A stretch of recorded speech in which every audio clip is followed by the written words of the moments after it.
Howdy, fishy folks. The All right. the doctor's in the house. Doctor's in the house. So, Adam, give us a brief audio test on what you got going, my dude.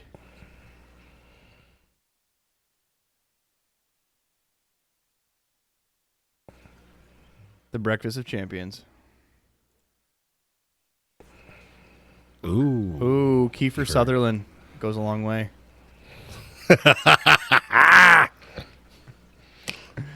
Just a little bit, you know. I didn't see you as a swallower. Oh, it's his birthday. All right, It's his birthday. we have still messages, and we just did an episode like not too long ago. Well, let's just leave it. Do two, and let's move on. Holy shit! No, I'm just gonna pick the one, There you go. and it's because Dr. Fish is here. You know what I mean? Fish.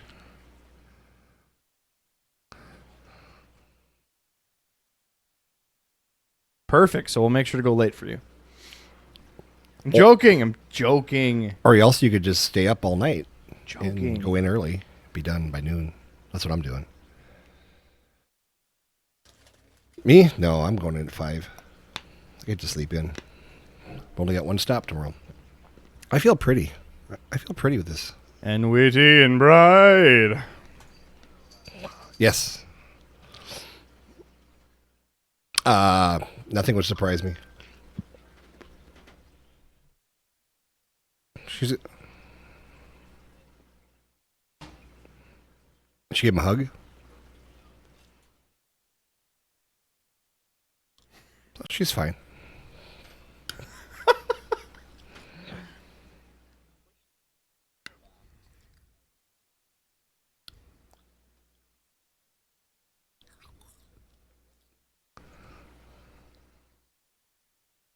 Wow.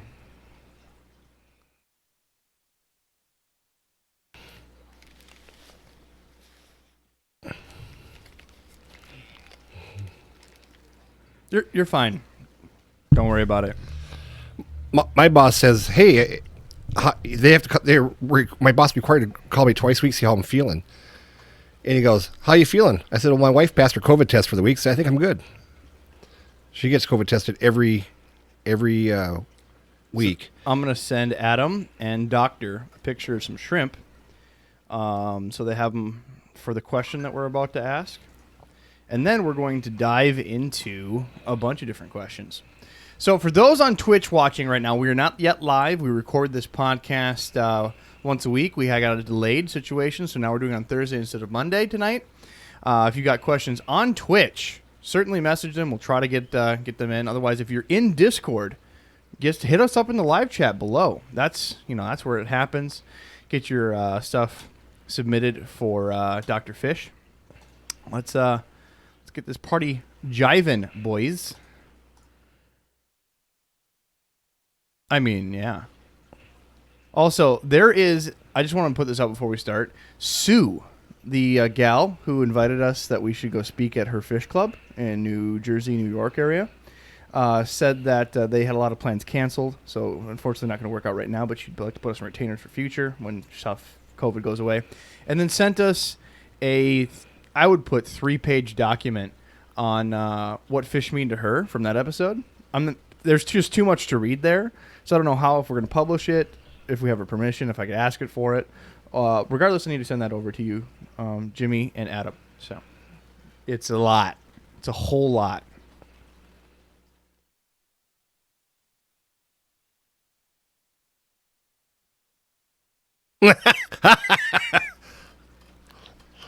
You cannot confirm nor deny.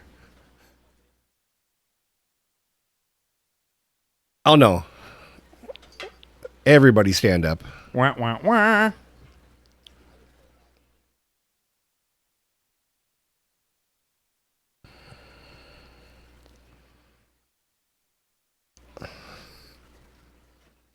Do you want 2 fingers up your derriere again?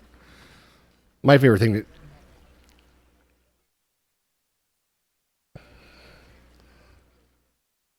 I have seen Omar, and I would select him also. Omar. Yeah. The other thing you shouldn't do when you're going through the airport, you shouldn't sing La Bamba. Don't La la la la bamba. Wow. Don't do that. Wow. La Bombda. La bamba. La Bombda. Are we ready, Robbie? A couple things before we start. So not only do we have the Dr. Fish questions in our own Discord, we have a few there, but this week I am pulling questions from TCT. So they have a entire Discord over there for themselves, and they have decided to curate some questions for Doc for us. We may not get through them all, but note that these guys have a thicker sense of humor than the aquarium guys. So you might be in for some doozies, Doc. Excellent. He's born ready. It's 9 o'clock in Florida, 9:15, 9:20. Excellent. He's probably sleeping. Let's get this rolling. So, Doctor, before we start, what'd you have for lunch?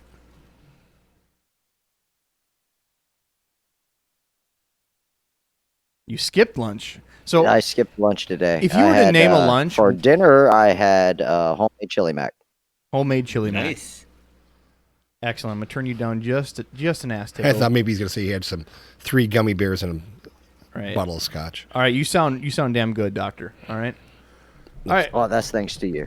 I mean, we're here for you. We'll support your needs. And don't worry, next episode we'll get you a wig.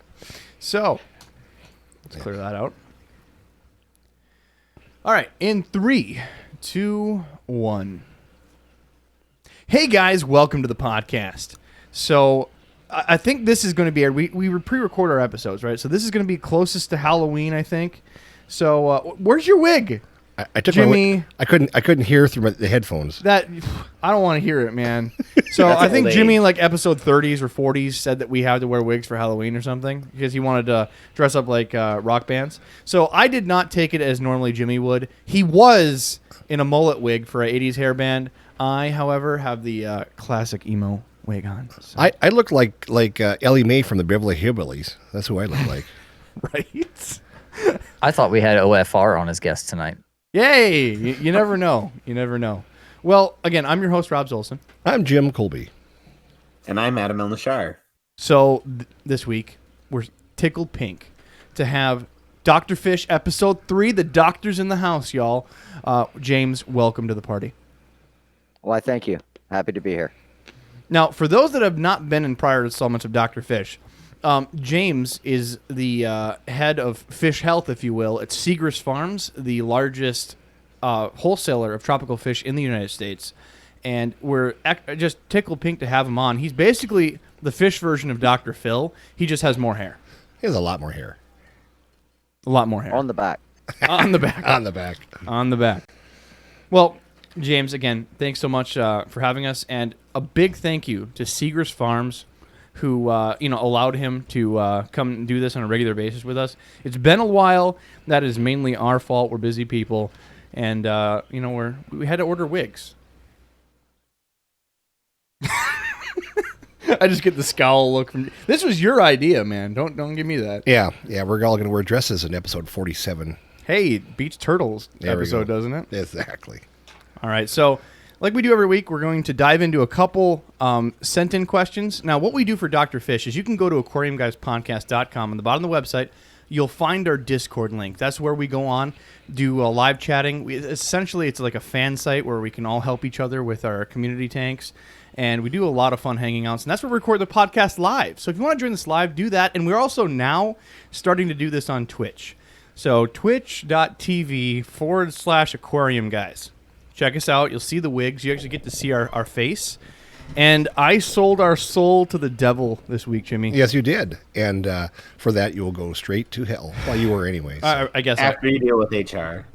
This black mascara and the lipstick didn't come in on time, so I'm kind of actually upset.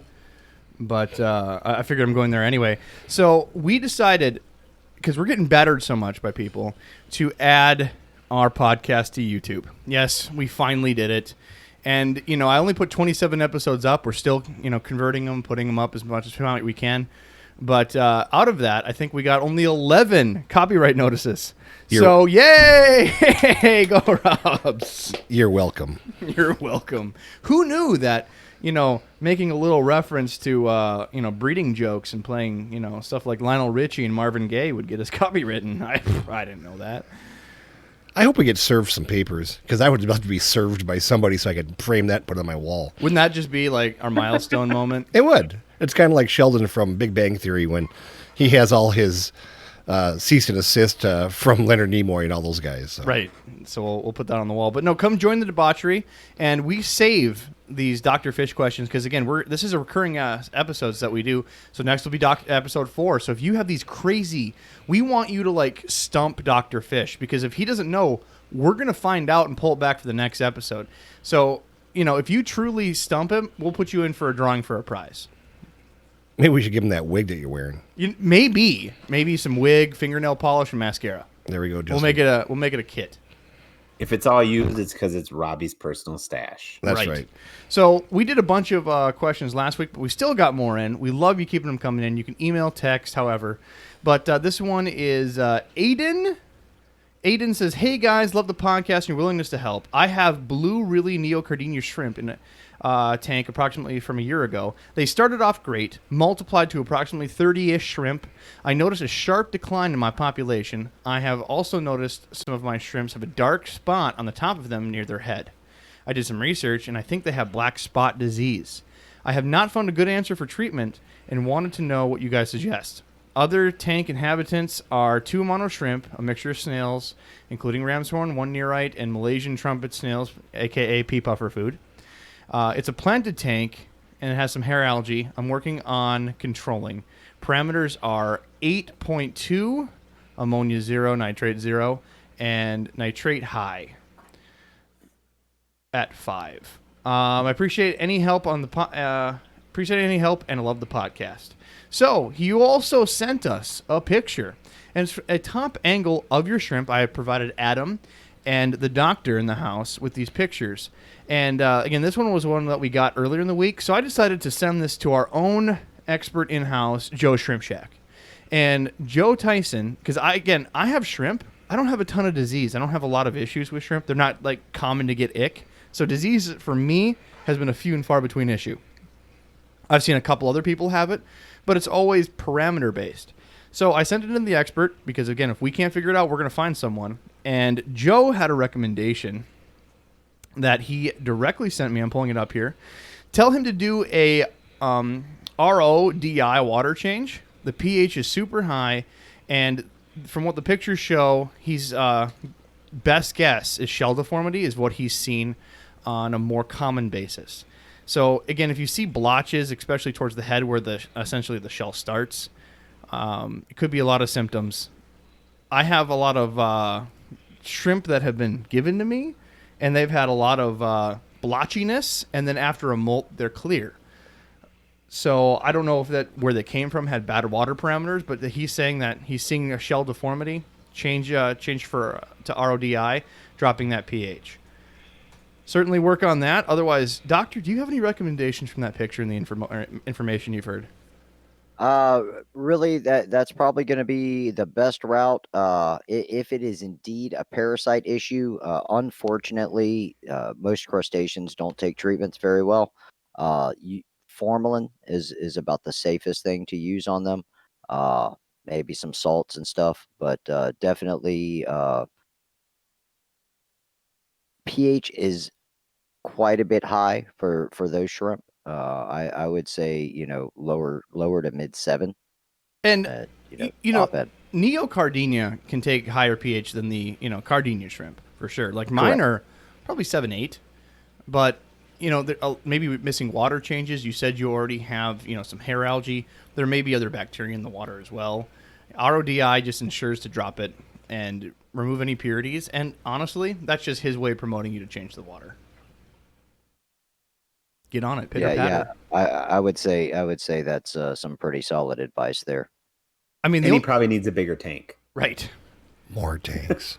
I mean, some of the weird remedies that I've heard, and even Joe's mentioned this in certain issues in the past for like rust spot, is what they call it, is like dog dewormer. Can you give that to them? I hear people doing it. This is not us formally giving you a recommendation, but more of that, side knowledge. Kind of like how people use vodka to remove ammonia from their water. Yeah, most wormers are going to be safe for most of your tank inhabitants. Although ivermectin, it can be pretty toxic. Okay, that's what I was wondering. Well, thank you again for the question. Again, if you got more, send it to us. So, before we get into the list of questions for Doctor, Doctor, how you been, man? We haven't talked to you in a while. You know, our audience wants to know what's new in your world. Been doing great. Think I'm fully recovered from COVID. Wonderful. So, all my energy back and back at work. Uh, Not sure if everybody knows, but the fish business is booming all around the world. It's not just here in the U.S., but we've actually got more business than we can handle right now. So it's a good thing. Hey, take away Carnival cruises and people want to do stuff indoors. You know what I mean? Absolutely. Jimmy's just I'm just bitter laughing at because you. I said that. I just had a conversation with my people that supply crickets, Ooh, and they are. I haven't. How are they doing? They are they hopping? they are so hopping that they have not sold anything for 2 weeks because they are so oversold, and they have been out of crickets for jeepers 21 days. I haven't had crickets, and they just called today, said they'll have crickets next week and stuff. But they are turning people away because everybody has gotten into reptiles and whatnot, and their sales have increased so dramatically they can't keep up. And so the people like myself who have a standing order, we're the only ones getting crickets next week. Anybody else that doesn't normally have a standing order won't even get crickets next week. That'd be 4 weeks. And this happened a couple of weeks ago, or a couple of months ago too, where for a few weeks they didn't have crickets because of the supply. The demand outweighs the supply so much. So what we're doing is we're going to start a cricket farm. Yeah, we're gonna in your hair. Actually, in my I've hair. got everything. In your hair, Robbie. We'll start. In my hair. It'll be great. We'll wear suspenders. We'll get pickup trucks for no apparent reason other than the tax write-off. And a toothpick and some bib overalls. Yeah, If baby. you want to do this, we can do this. Like, I'm not even kidding. Yeah, I mean, I tell you what, I talked to her today at length, and she goes, she's been spending, 45, 50 phone calls a day saying, I can't get you your order this week. And Wait, did you talk to the nice one, Jim, or you know who? I talked to the nice one. Oh, okay. Yeah. So in other news, Yes. number one, James, well, we're happy to have you back. Glad to hear business is booming, and thanks again. But in other news, like I talked to you about the sadness of my tank leaking out last episode, right? Oh, your tank. Right, my tank. I saw your wife cleaning it up, yeah. I didn't see you so much cleaning it up. Hey, I was up until like all hours of the morning, sir. Yeah. Right, and it's still there, and now my stand's ruined. But in better news, apparently we've now become local famous. So we have people messaging us on Facebook, our social medias, through the Aquarium Guys normal means. But now I got someone messaging me on Facebook saying, hey, found out you guys are in the area. I've already been listening to the podcast. Wanted to see if you got food supplies on hand. So, we got some bloodworms for me, Jimmy? I sure do. I have Wonderful. in my back pocket. And then got her hooked up with Joe's Shrimp Shack. Get her some shrimp food on the way as well. So if you're in the local area and you want to meet somebody, go to Jimmy's house, not mine. That's what I want. I want fans out in the driveway. Right. Don't worry. We'll hold your All of address hostage for years. You can Google it if you want it. You can giggle it on the inner tubes. All right. So let's start the podcast. Wait, but before we do, last measure. For those that don't know, right, we have a merch store. And at the beginning of the podcast, when we started the merch store, I said that if we made our quota, we would get an Aquarium Guys crop top, and I model it. We never made the quota in time, but here is the Aquarium Guys crop top for those online. It is like nothing, isn't it? It's like a lion cloth at best. It's like for a 12-year-old girl. Well, apparently, there's a friend of I wouldn't mine. even let a 12-year-old girl wear that one. Shout out to Tina from the Psychedelic podcast. She's going to be coming up to visit us to see if Minnesota's right for her. And she said she wanted some Aquarium Guys memorabilia. So that crop top is on her. And what should we make for a different goal, Jimmy? Since they didn't get the crop top, I figured we better make Adam dress up in something. Like if we make our milestone, we'll send Adam something, Yeah, like a bandana, Aquarium Guys bandana. Why? Adam needs to take one for the team. Yeah, because you're the prettiest of us all. I mean, Oh, absolutely. Okay. Yeah, you're man candy. I mean, we already talked with Seeger's PR department, and they said we can't dress up James in anything that we wanted. Bummer. Bummer. Yeah, I hear you. Bummer. All right. Well, shall we start the party off? Before we started, did you bring any questions, or do you just want to read the user submissions first? I got nothing for you, man. I just showed up tonight. You got nothing. You're just here smiling and took off the wig. Yeah. You party pooper. All right. So I left off on the Dr. Fish thread on Discord. So where we left off last time is, does replacing biotope in an aquarium really help fish live a long and happy life? I've never lived in such regions that the fish are, i.e. versus tank raised. So having a fish, let's give Doctor an example, right? Let's say cardinal tetras. Having the matching biotope versus, say, a separate decorated tank with at least some decor.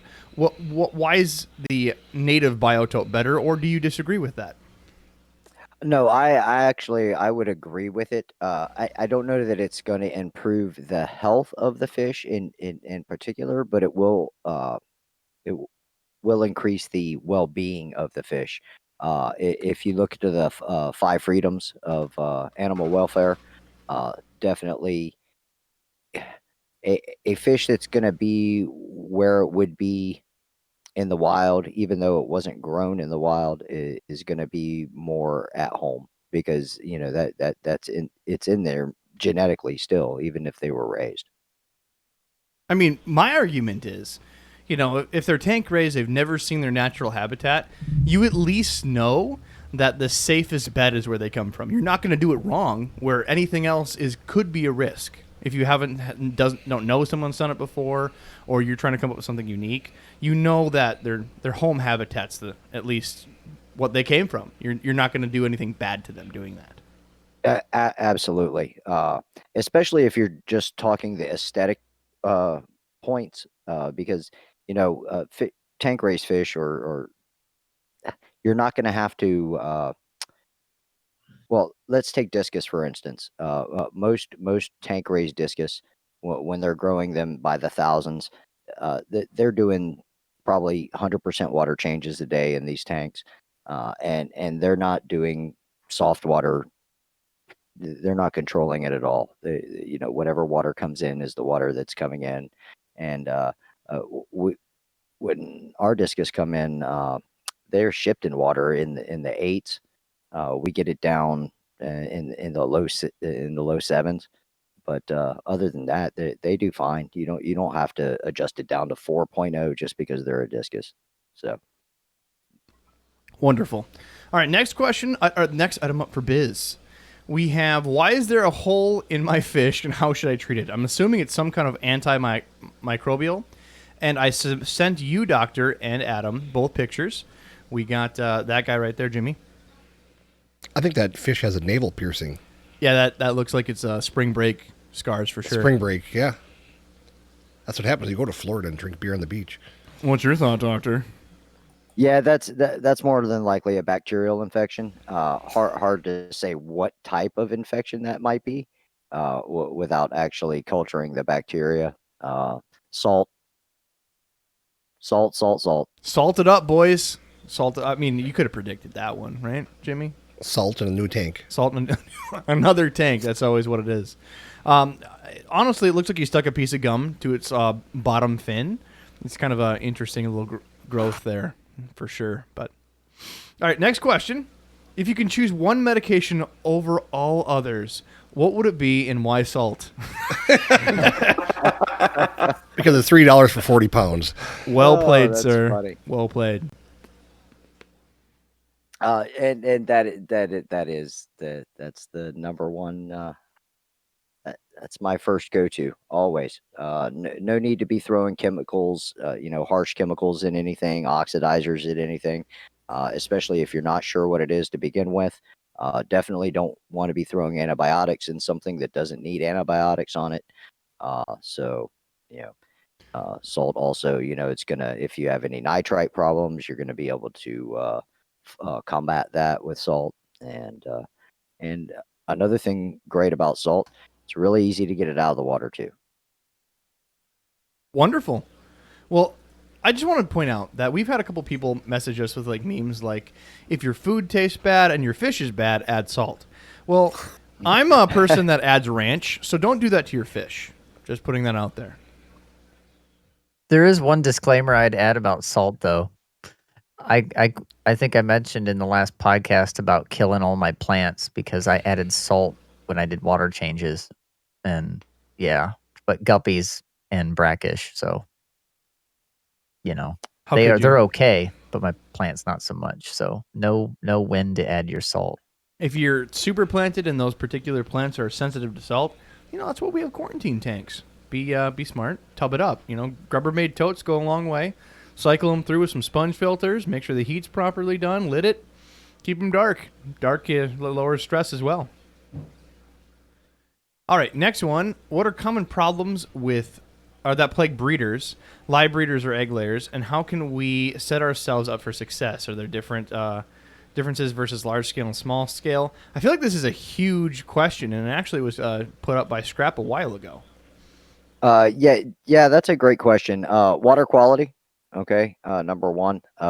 Actually, a lot of breeding is controlled by pH or temperature. So, if you're talking about breeding, you really want to be on your water quality. For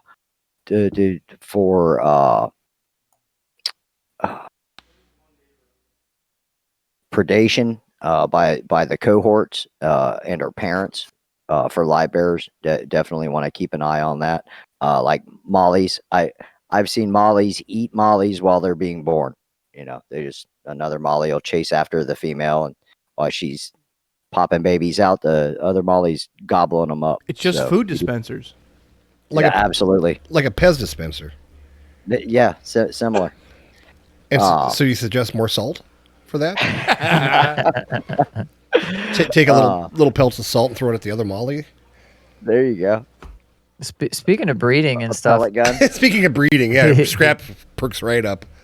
Since it was one of my old questions, I've probably come a little ways since I posted that question. I even forgot about that. But I spent a lot of time looking at my 40 breeder with all the guppies, and I noticed one female that had like this little weird thing on her belly, and I finally caught her, and it looked like this little jelly, almost like how an egg clutch looks from like snails, but it was on her belly, and I didn't know what it was, so I took her out and I put her in with the Frontosas as a cull. I was like, I don't know what that is, but it's gone. So I didn't want it in there, but I don't know. It was just kind of weird looking. Good idea. I didn't know if you knew what maybe something like that would be or something, some kind of weird growth like that. You've seen something that looked like a little piece of gel with a thing in the middle of it. Really not sure without seeing it, unfortunately. That's like calling your doctor on the phone and be like, I have this thing on my lower extremities, and I'm concerned. Do I cut it off? I need to see you in the office. You never cut anything off on your lower extremities ever. Send pictures, Scrap. That's what we're saying. But fungal and or bacterial infections on the eggs, that's something you really have to watch for. Definitely want to have the optimal feeds for each stage of life. From fry to adult. Very different. Large scale versus small scale. Just incredibly different. Lots of people can breed. Small batches of fish. It's a whole nother thing when you're trying to breed. 100,000 of those fish. Many fishes just aren't viable candidates for successful capital breeding, especially at a large scale. You just need too much space, too much time. And a great example of know-how is that neon tetras weren't even commercially bred in the U.S. until the 90s, and it was pretty cool. My best friend and I, he was working at Segrist back then, and we would bring the neons in from Asia and bag them up and get them sent over to the breeder. So most of the neons in the industry today come from those fish we brought in about 18 years ago. Hoorah! So I have a question. Have you noticed any genetic problems yet with those neons since they've been bred, or have you tried to outcross at all? Or Well, yeah, they bring it's that's I mean they've brought in more since then, and they trade back and forth. That way they you get that hybrid vigor and that new blood. okay, What's a telltale sign that you would need to bring new genetics into your pool? Lots of deformities, Okay. scoliosis, lordosis, stuff like that. Missing operculum. So anything like that that's consistent. For the listeners Okay. that are now trying to Google operculum, can you tell them what that is? That's the gill cover. is that a common genetic problem? It When- can be that one's also that one can be a vitamin deficiency as well. Same thing with lordosis and scoliosis. So scoliosis is like calcium, right? That's calcium deficiency, It can be. right? Yep. I'm gonna have a Flintstone vitamin after this just to celebrate. That versus scoliosis is when you stub your toe on the bedroom dresser. That's scoliosis. Excellent.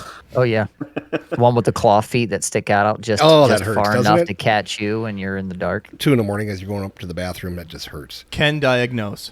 Hey, quick question, Dr. Fish. The neons that are being bred in Florida, are they doing that in tanks, or can you tell us a little bit how that's being done commercially? They do them in giant vats. Like those big cement vats? Yes, correct. Yeah, burial vats. Okay. And Burial vats. yeah, like for when you bury your loved ones and the casket goes in that cement vault. Well, see, we're up in north, right? So we just bury them directly in the dirt and put them in our little coffin, right? Yeah, it makes the grass grow better. Raise grass grow better. But down south, heaven forbid they bury people in coffins down there and they have a flood. Then you see Grandma Ethel floating down the river. Like, you don't need that happening. So they need to cement that shit up so they make big old vaults. I thought they used mausoleums.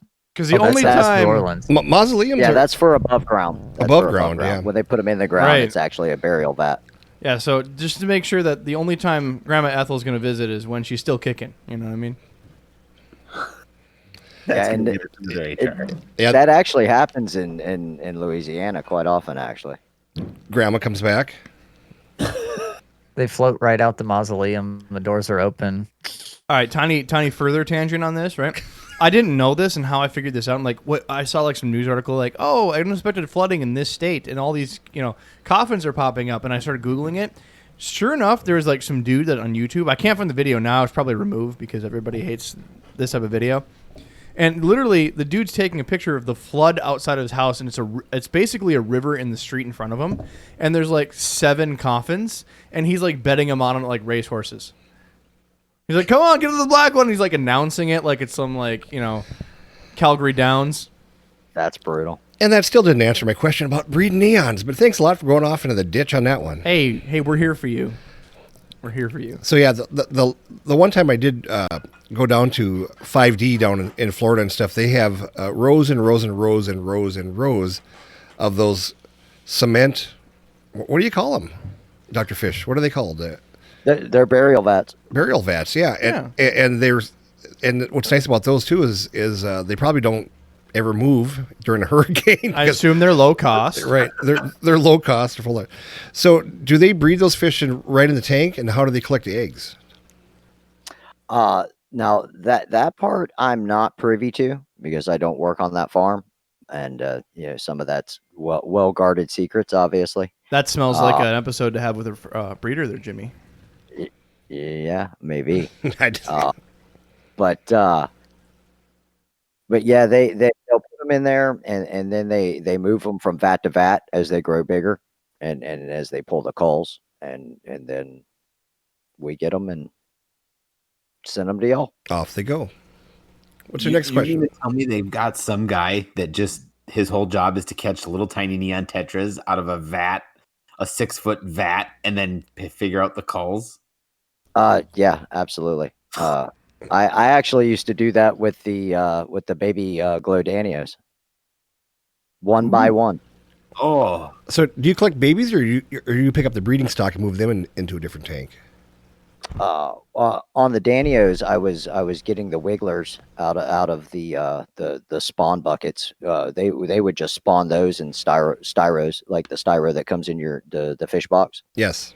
and they'll spawn them in the styro, and then we would collect the wigglers and the eggs out of the styro, and the ones that would fluoresce we would keep, and the ones that didn't fluoresce, they were food.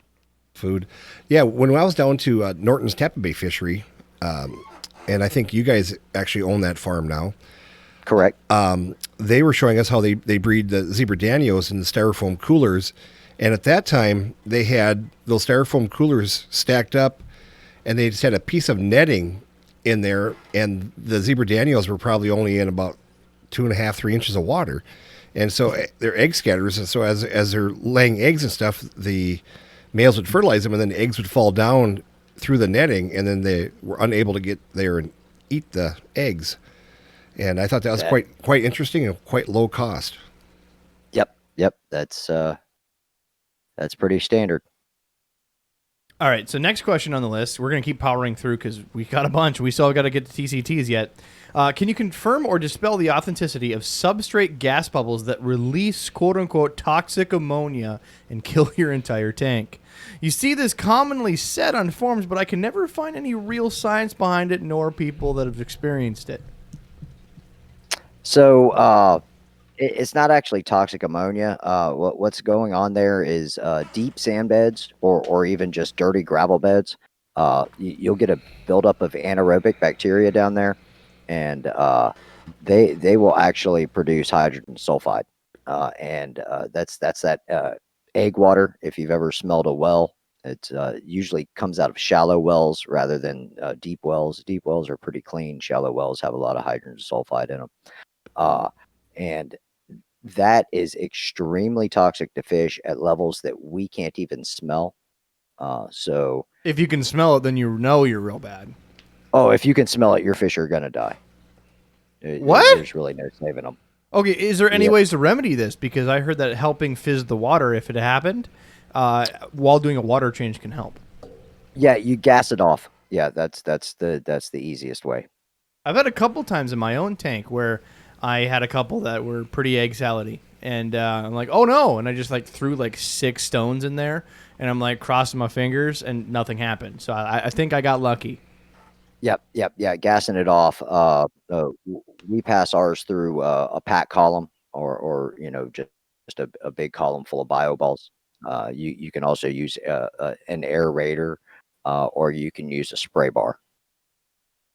Perfect. So to prevent this, what do you recommend they do? Keep your gravel clean all the time. So- Water changes, water changes, water changes. What if it's sand, Water right? quality. Because the idea is, poo and fish food aren't going to fall through, fine sand. So what do you recommend for sand? That's a rough one. I'm not big on deep sand beds. I know some people are, but in my experience, it's too much of a risk. So I'm a big sand bed guy, right? And what I do, and I recommend other people that want to do the big sand beds, and there's reasons for specific species, such as like horse-faced loaches, one of the funnest species you can do. 3 inches of sand is a lot of fun for them to watch you like basically swim in and out of. It is a lot of fun, but again, that's a big risk. You get a couple pieces mixed in of any type of bacteria, and it's going to create those gas bubbles. So you have a couple different options. Have those fish that will churn up the bottom continually. If you don't, make sure that you're taking a stick, a tweezer, and essentially raking out your sand and releasing those bubbles on a regular basis. I recommend it once a month, just to make sure. That's at least what I do, and I don't get the egg salad smell. I don't have any issues with fish. Otherwise, you could be terrible and get yourself, Malaysian trumpet snails, and they'll dig right to the bottom of your sand, and you'll never see them again, and it'll take over like an alien invasion. The burleys. Assassin snails do the same thing. I have a handful in my No. 65 gallon. They go down in this. The assassin snails, there's a double-edged sword there. The assassin snails will, but they only will go as far as they can use their. I like calling it an elephant trunk as far as they can breathe. They won't bury themselves to the point that they can't breathe. So if you have 3 inches, they're not burying that deep. Right on. Unlike the trumpet snails, which will go to the bottom of hell to. Trumpet snails will burrow into your soul. Yes, they will burrow into your soul. I hate trumpet snails. So Let's- that's what's wrong with Jimmy. I want an hour and a half of just barking about trumpet snails. Can we do that? Yeah. You know what? That- It'd just be you and I, Adam, by ourselves in a closet We're just going to have 2 old men bitching. That's what we're going to call that episode. on a park bench. Yeah. Not Yes. even that old. I'll bring my didgeridoo. Jimmy's Complaints, the episode. Done. All right. Next one. This isn't a question. I think that someone would just was trying to find a place to start a conversation.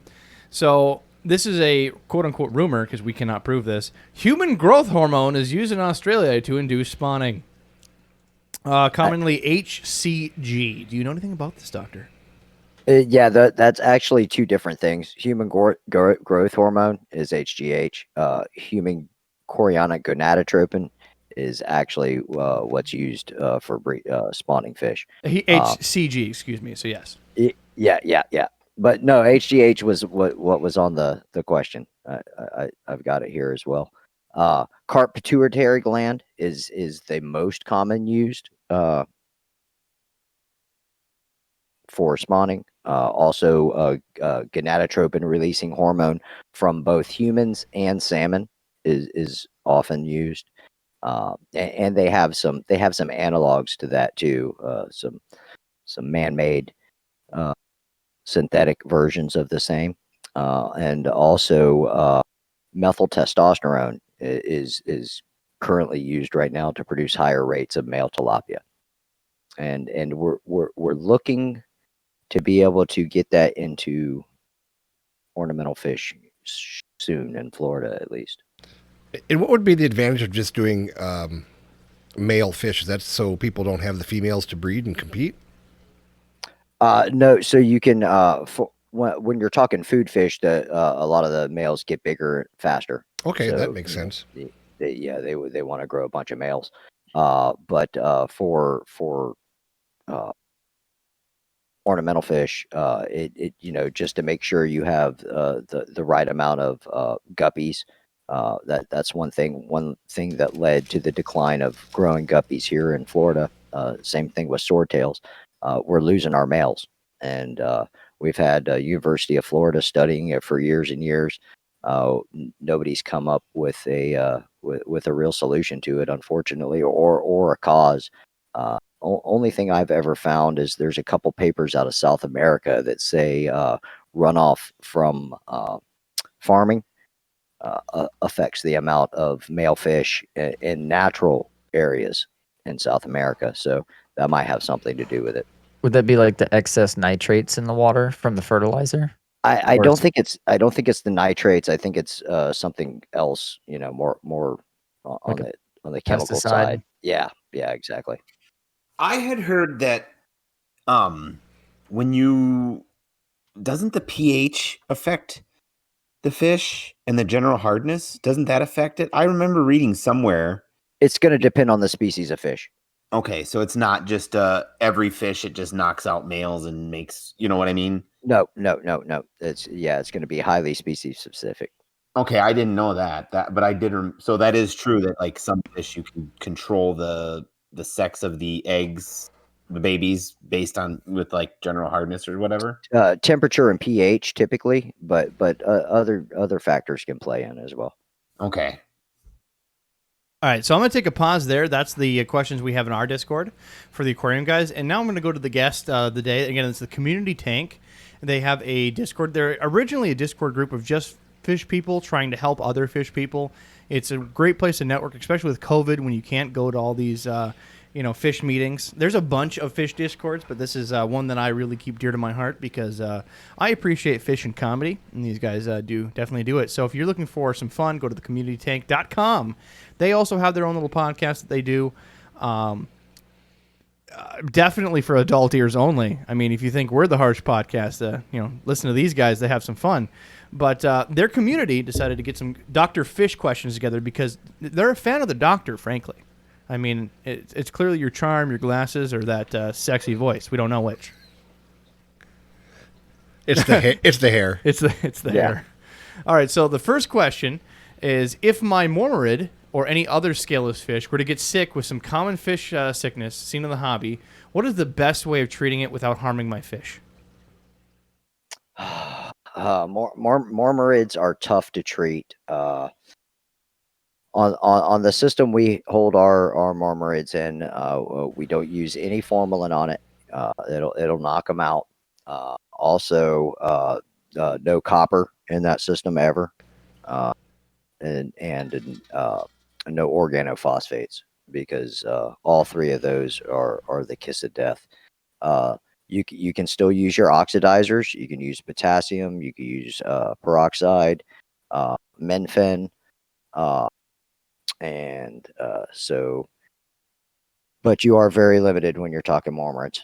I mean, and the big I've one that I killed use plenty. is UV filters for ick, because ick is the big common one that everybody has, and they're scared to get scalish fish because of it. So whenever I do, I keep a nice size UV filter for the tank, and hope and pray. And don't get me wrong, UV filters are a great way of treating the tank, but the fish itself is going to have to go through its own cycle of the sores on its body.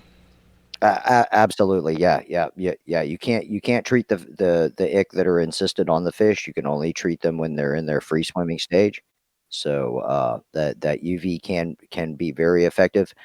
Oversize it if you can, always. Always.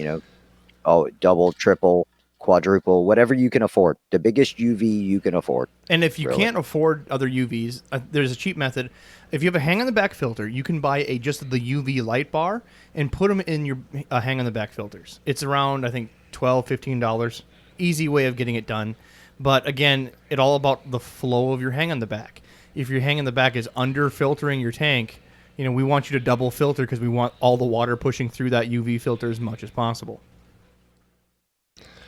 Now, overseas, didn't they use like elephant nose to run in their water treatment plants, and they would watch them, and if the fish started acting a little strangely, they knew they had a problem? Have you ever heard that?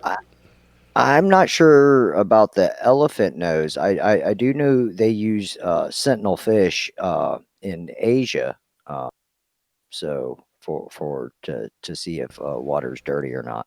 Yeah, I saw something online, and this is a few years ago, and it showed an actual, like a water plant office, and they had the fish in the aquarium, and the water that was being treated went through the aquarium, and if those fish started acting oddly, that's when they would start doing tests and whatnot. And I thought that was kind of interesting, using nature to help keep an eye on your water quality.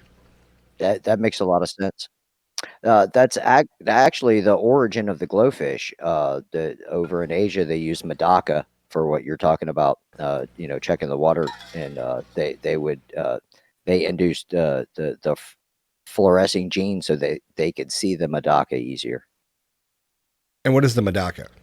It's a small fish like a Danio. Okay, I thought it was like a piece of the fish, like the heart or something. So I was just trying to be more thorough, but just showed I'm a dumbass.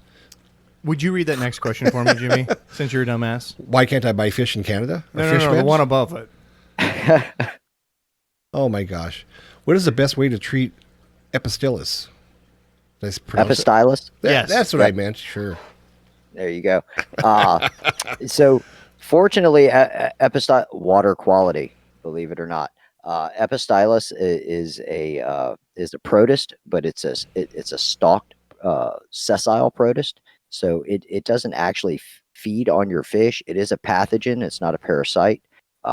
Where it attaches to the fish is what causes harm to the fish. It actually feeds on the bacteria that are within in the fish tank itself.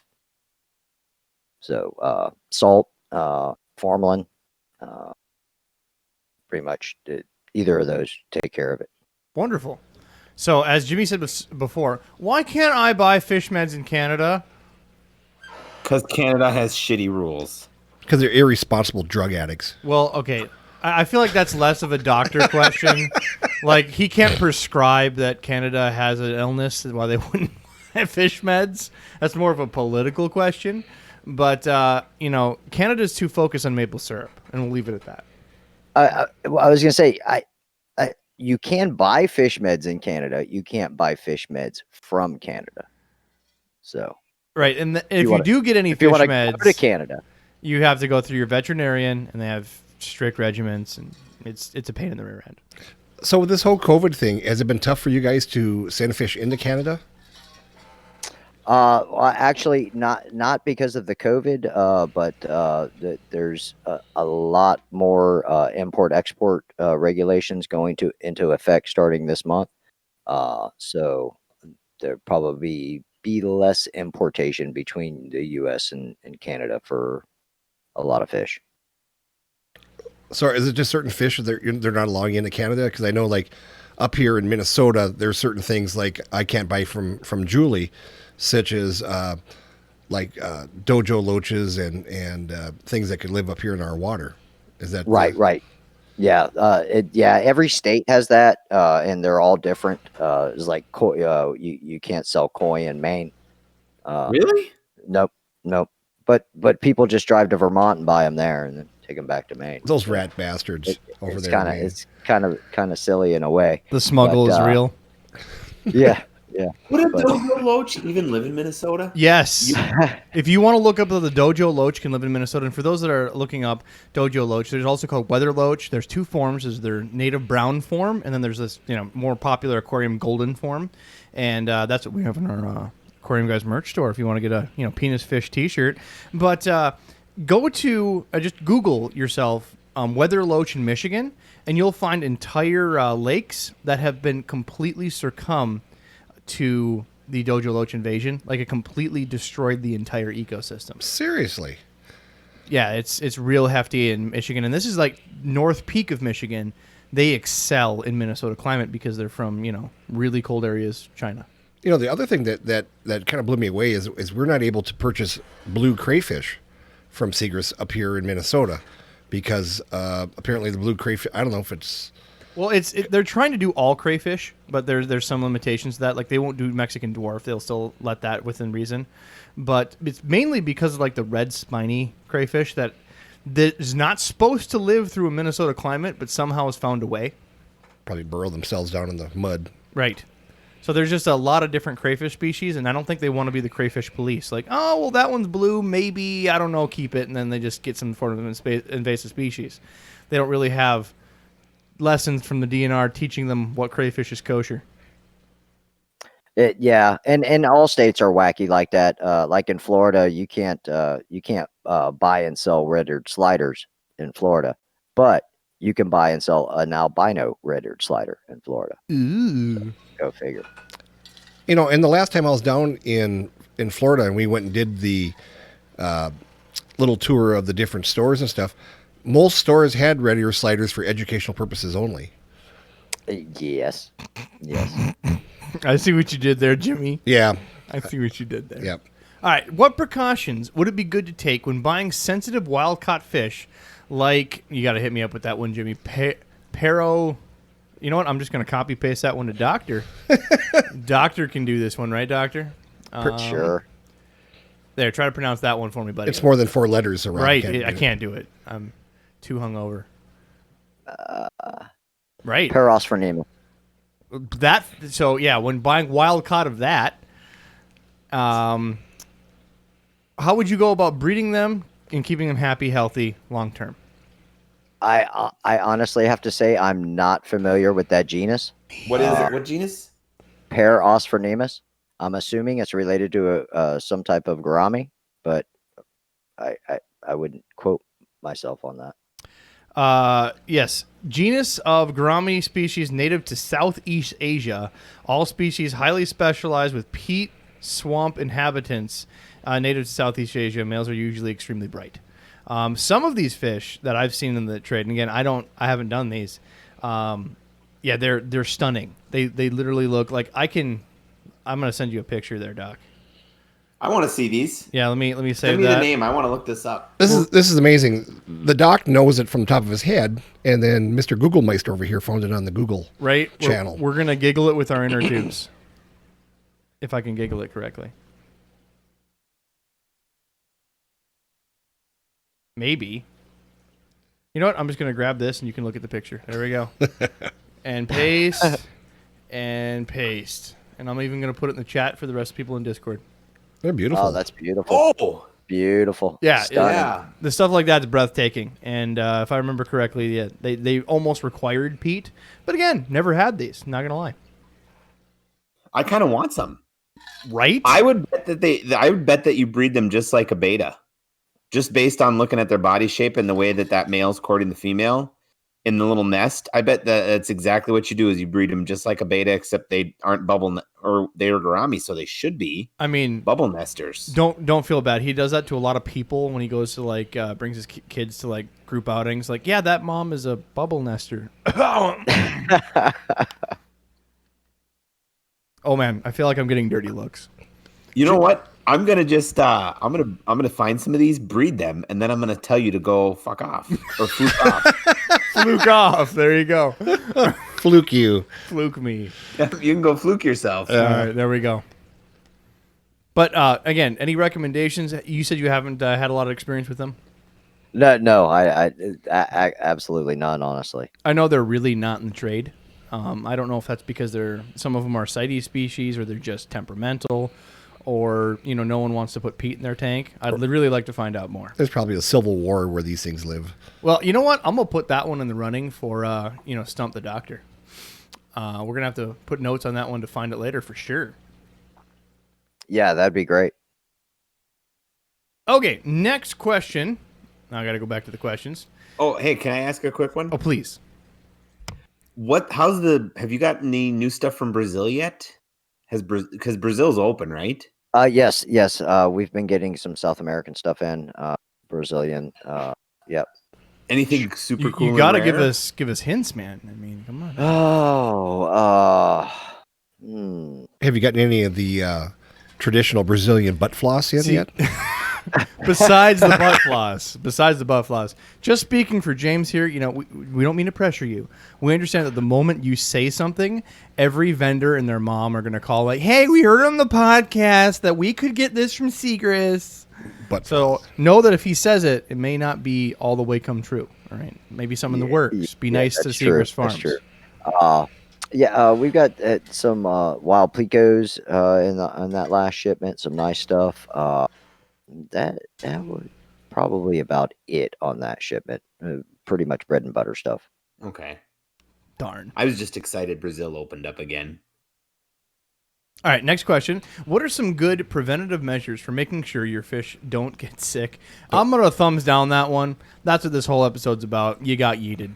Next question. Have you ever experienced or know any zoonotic Zoonotic.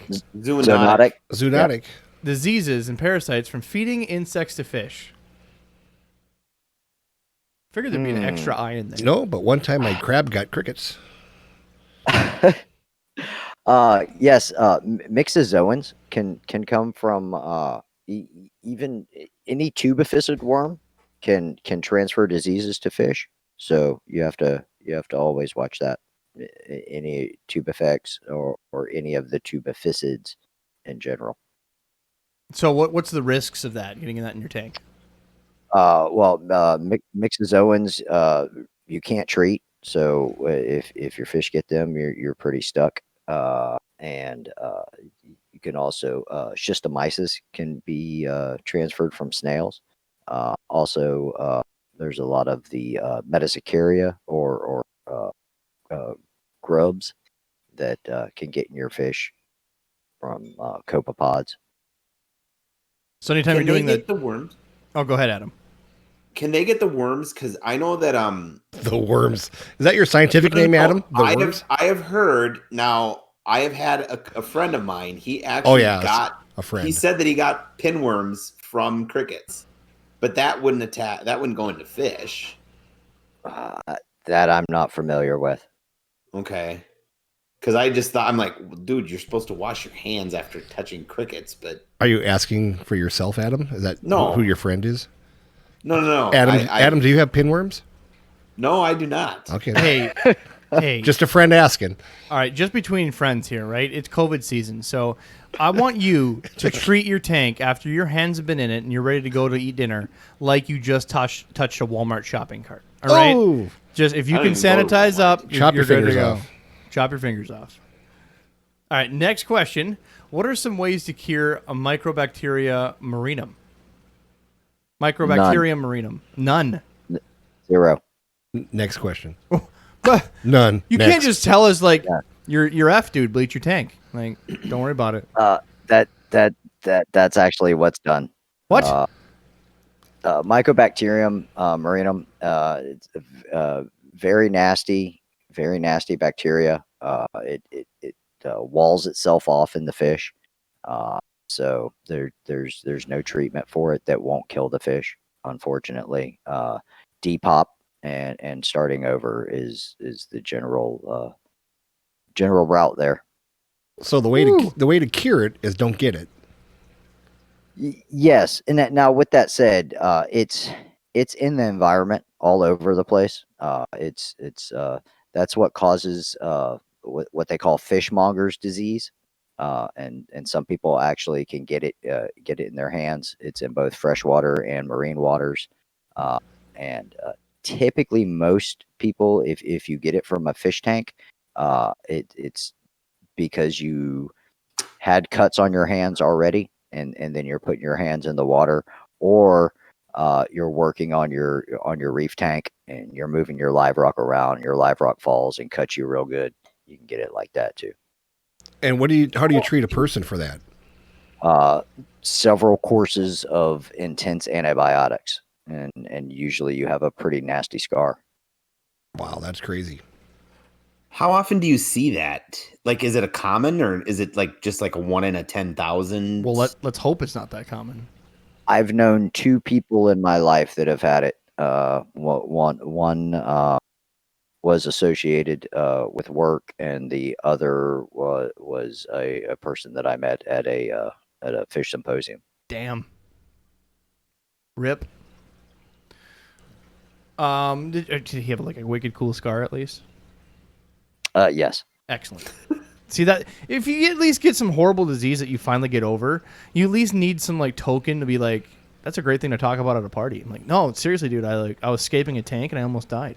I can't even imagine how big of a scar I'm going to have from just doing this podcast with you for a year. Psychological scars don't count, Jimmy. Oh, I'm good. I'm good then. We should get a tequila sponsor or something. Vodka, call us. We'll figure it out. Ryan Reynolds, give us a holler. Right. We want some aviation gin. Why are there some scaleless fish more sensitive to medication than others? We answered that this go around, so I'm gonna check that one off. Why did using tweezers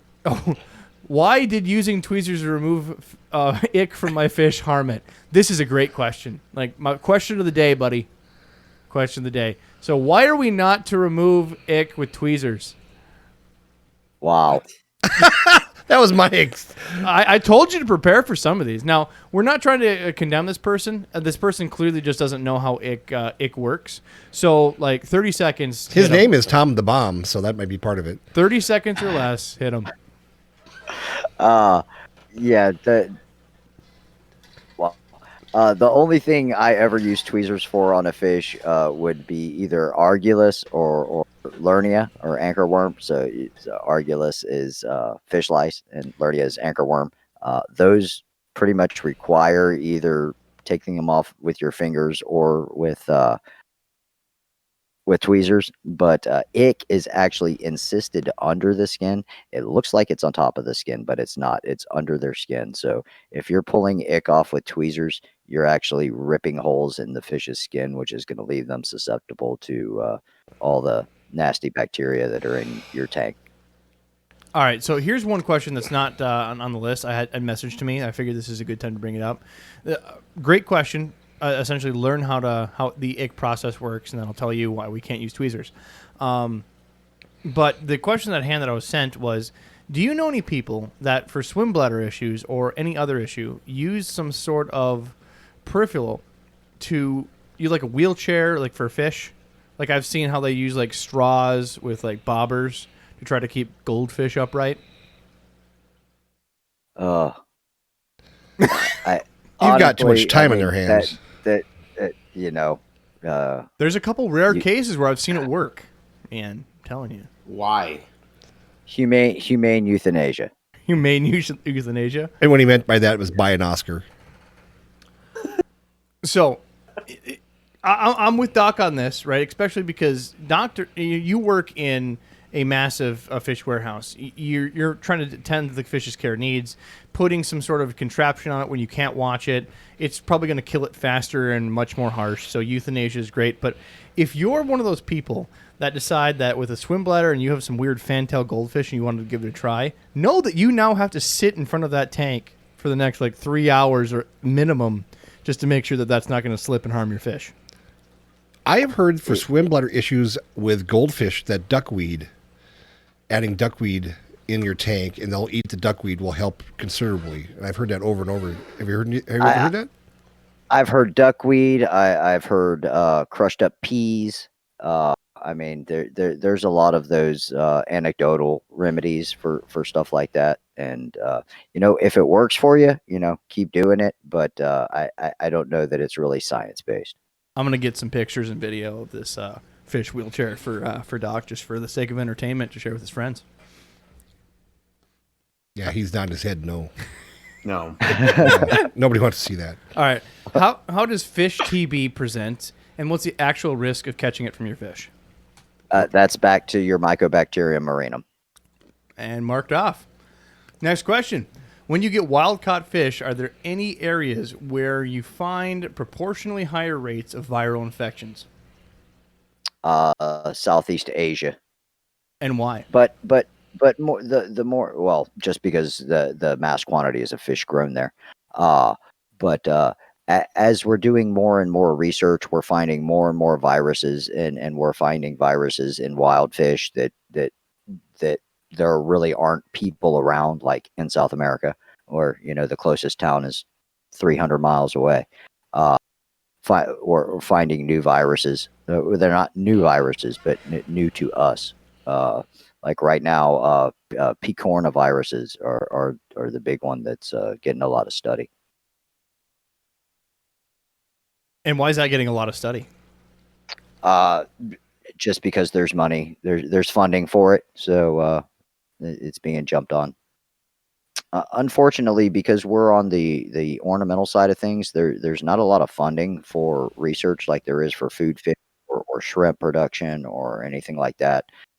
So whenever a grant comes up and somebody specializes in something and can get a hold of one of those grants, that they run with it. Wonderful. Next question is what are my options to treat a tumor? It's not a tumor. That's tumor.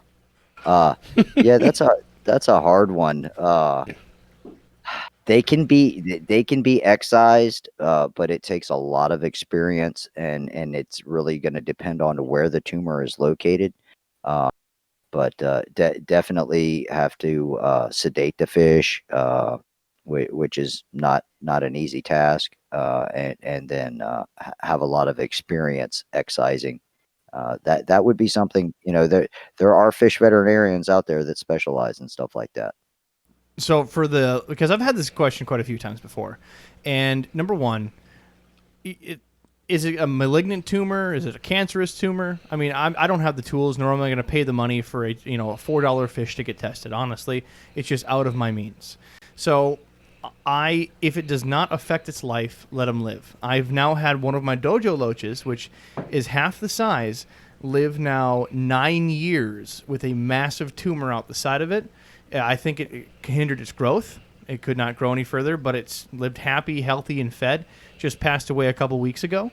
Do your best with what you can. If it is affecting its life, or you think it's going to, make it so it won't live correctly, contact, like you said, a vet.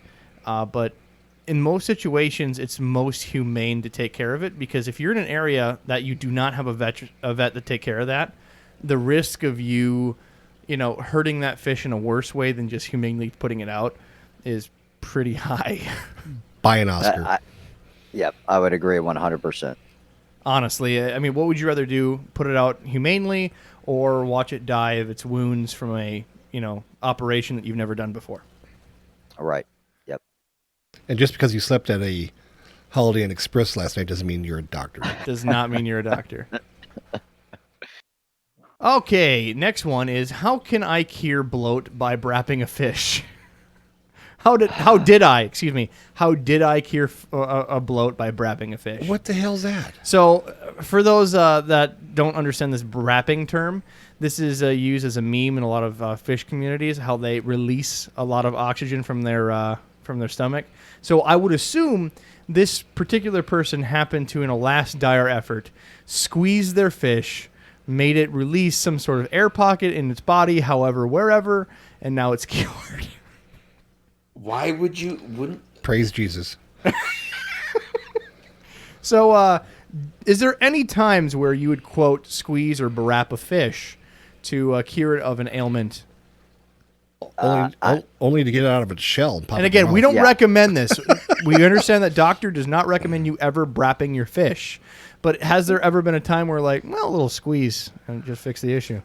No, I will say I have tried it a couple times on some larger marine groupers, with no success. So. I'm going, why are you hanging out with marine groupers? But, He was fishing, man. yeah. He was Would fishing. wouldn't a needle kind of work? Like injecting a needle to the air pocket to pop it? Would that work, or no? That would be just as bad. Yeah, I mean, it's really going to depend on where that air pocket was located. If you hit any major organs while you're sticking a needle in it, that's going to do some serious damage. And you also have to think of the wound site itself be prime location for a secondary bacterial infection as well. I mean, there's so many questions. Like, what's the fish species? For instance, my dojo loaches, they Right. continually fart on a 10-minute basis. Are they just, bloated by nature and they'll just fart in an hour and I don't have to worry about it? Is it something that has a easily burstable swim bladder? Like, is that an issue? There's so many questions. Don't brap your fish. Just don't do it. Or else you'll need to buy it make the special handicap bullshit. That Right. Then you'll Robbie's have got to have a pictures for. wheelchair for your giant fantail. So don't do that either. But for that, the person that messaged this in, go to Spiritual. Please send us in more information on how you brap your fish. I need to know more. All right, next question. Why does my bacteria organism... Nope. Why does my Why does my bacteria orgasm? I don't want to read it. Orgasm, and why does my shrimp eat it? My brain was like, that can't be right. That doesn't And then make it is sense. right. Why does my bacteria orgasm, and why do my shrimp eat it? So he's essentially just making fun that his shrimp or bacteria multiplies in his tank and his shrimp eats it, because shrimp are disgusting and they like eating bacteria. All right, next question. See, I told you these are winners, Doc. These are good questions here. What is the weirdest cure that you've used that wouldn't work, but surprised when it did? Like brapping your fish. Yeah, I don't have an answer on that one. I don't think. I think you stumped me there. Oh,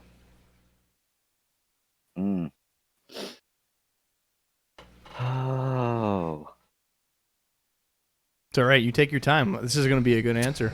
maybe the oddest thing I've ever done is, and it's not really odd, and it was actually quite on accident, but left the incoming water and air off on a tank that was had some really sick fish that were going down the tube. Went off and left it closed on a Friday and came back Monday, and amazingly, all the fish looked much better. Interesting. I think the best one that I've done is I went over to a person's place and they had this. The only way I could put it was an obese goldfish. The thing looked like it was the Stay Puft Marshmallow Man. It wasn't like its scales were flailed. It was literally a ball. Like it had like a fat mane going around its gill plates. It was crazy. I don't know if it was just bloated or I did follow her feeding regimen. She was feeding the thing like every hour on the hour. It was like every time she walks by, she just like blesses it with a handful of shit. Is that what your mom did to you? That's what happened. I'm telling you, right up front. So as a good regiment, I'm like, no, we need to fix this fish. Oh, I don't know what to do. So I said, you have to do a fish feeder. You cannot feed your fish anymore. You're not allowed. I'm taking away those privileges, and we're putting in a fish treadmill. So I put a little power head in there, and that little bastard spun for days until he finally figured out that he needs to move, and then he actually did lose a bit. So he lived, I think, another like 4 more years. Which Fantastic. Which is kind of the same story as what Rob's mom did to him. Is she moved 4 blocks further away from McDonald's? Right. That's all it takes. And he was 7, and he had to walk 4 blocks farther to get a Big Mac. I'm like, I really want a Big Mac. All right, next question. We know that garlic cures vampires, but will it cure ick? Garlic No. guard. No. No, garlic does not cure ick. So you cannot cure garlic- ick with garlic guard. No. See, Adam is a firm believer in garlic guard. Garlic is good for stimulating a feeding response on fish that you're not able to get to eat easily.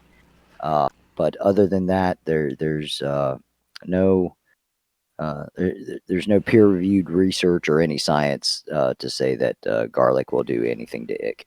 So I'd like to question your idea. Not that you're the expert here, Doc, but I have firm belief that it doesn't cure it either because I've treated it like over and over. I'm like, oh, you hippies, throw garlic in there. No, it does not. I've never had it work. But that being said, I have received donated fish, right, from a single person. They came from 3 tanks. 2 of the tanks got ick.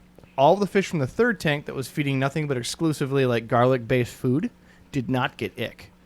So I personally feel like it prevents it at best, or at least boosts the immune system somehow, because those fish did not get ick at all.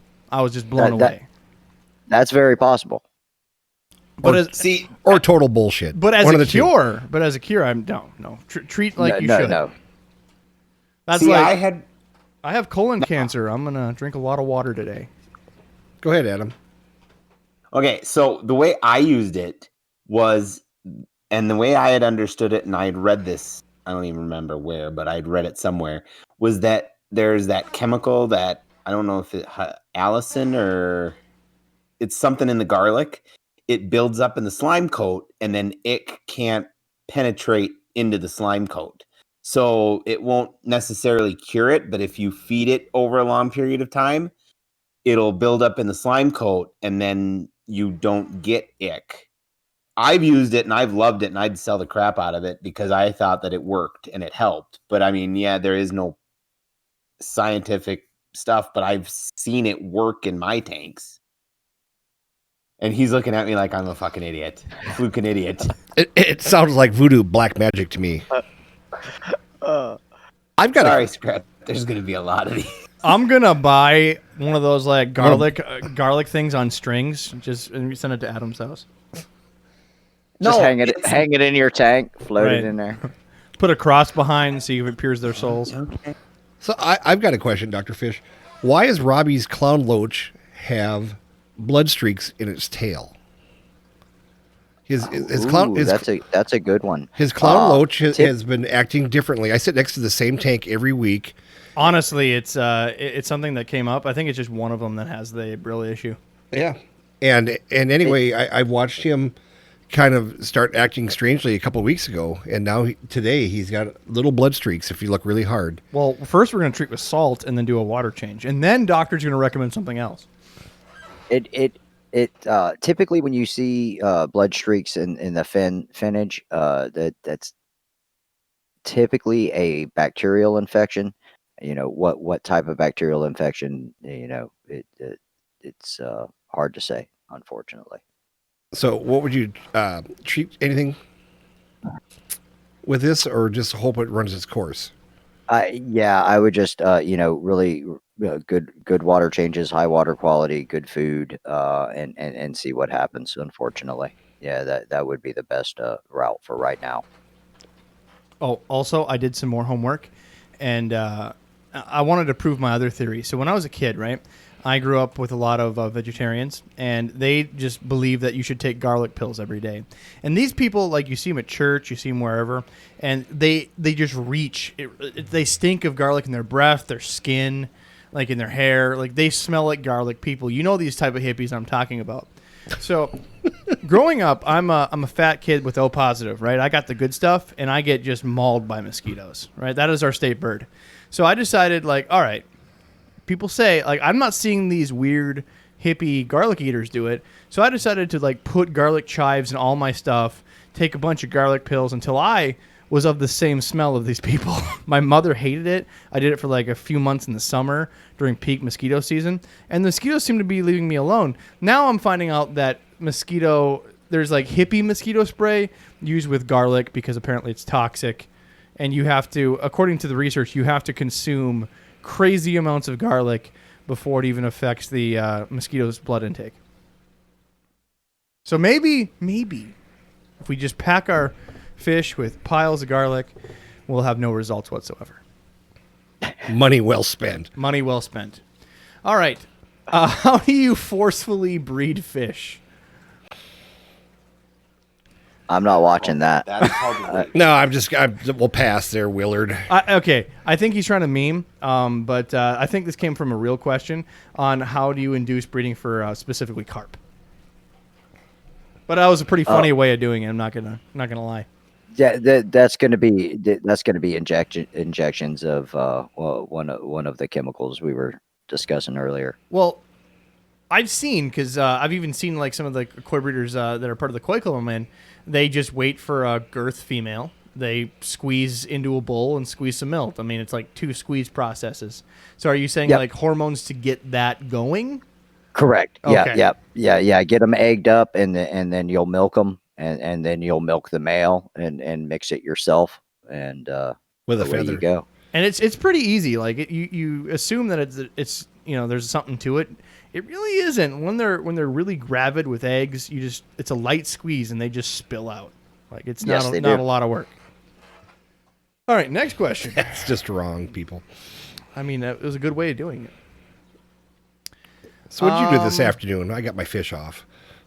I'm telling you, we still got that's Jimmy. Ron's life. You and I still got to do that Pornhub account. Where No, we're not doing a Pornhub account. No, we're gonna do a Pornhub account with just like mollies and guppies, just going at it, and then just put music to the background. I'm telling you, it'll make a lot of money. They do have donkeys and horses doing that. No, definitely not. No, this is just fish. All right, my next subject. I'm pretty sure that's not on Pornhub, Jeb. It is. Trust me. Oh man, can you talk about ick and why it's the only deadly to fish in enclosed ecosystems like fish tanks, but in wild it's practically harmless to fish? AKA, can you talk about the life cycle of ick in the wild? Well, I think we discussed this on the first Dr. Fish. think so. But yeah, when you're in an enclosed environment, there's nowhere for those ick to go. They're going to go on your fish. They're an obligate parasite. They must have a fish to live. They don't have a fish within 48 hours of when they're feeding. They're done. They die. So out in the wild, you've got millions and millions of gallons of water for the fish to go wherever it wants to go, and in a fish tank, that's where they have to go. So that's the quick answer on that one. All right, so we have a couple joke ones I'm going to skip, but they're worth reading because they're funny. Does collecting wild juvenile fish decimate the seagull population? All right, next one would be, what type of water do farms keep live bears in? Is it something special? No, nothing special, and that's going to depend on the grower themselves. Every grower has their own little secrets. Some of the growers will use well water mixed with creek water, depending on if they have access to that.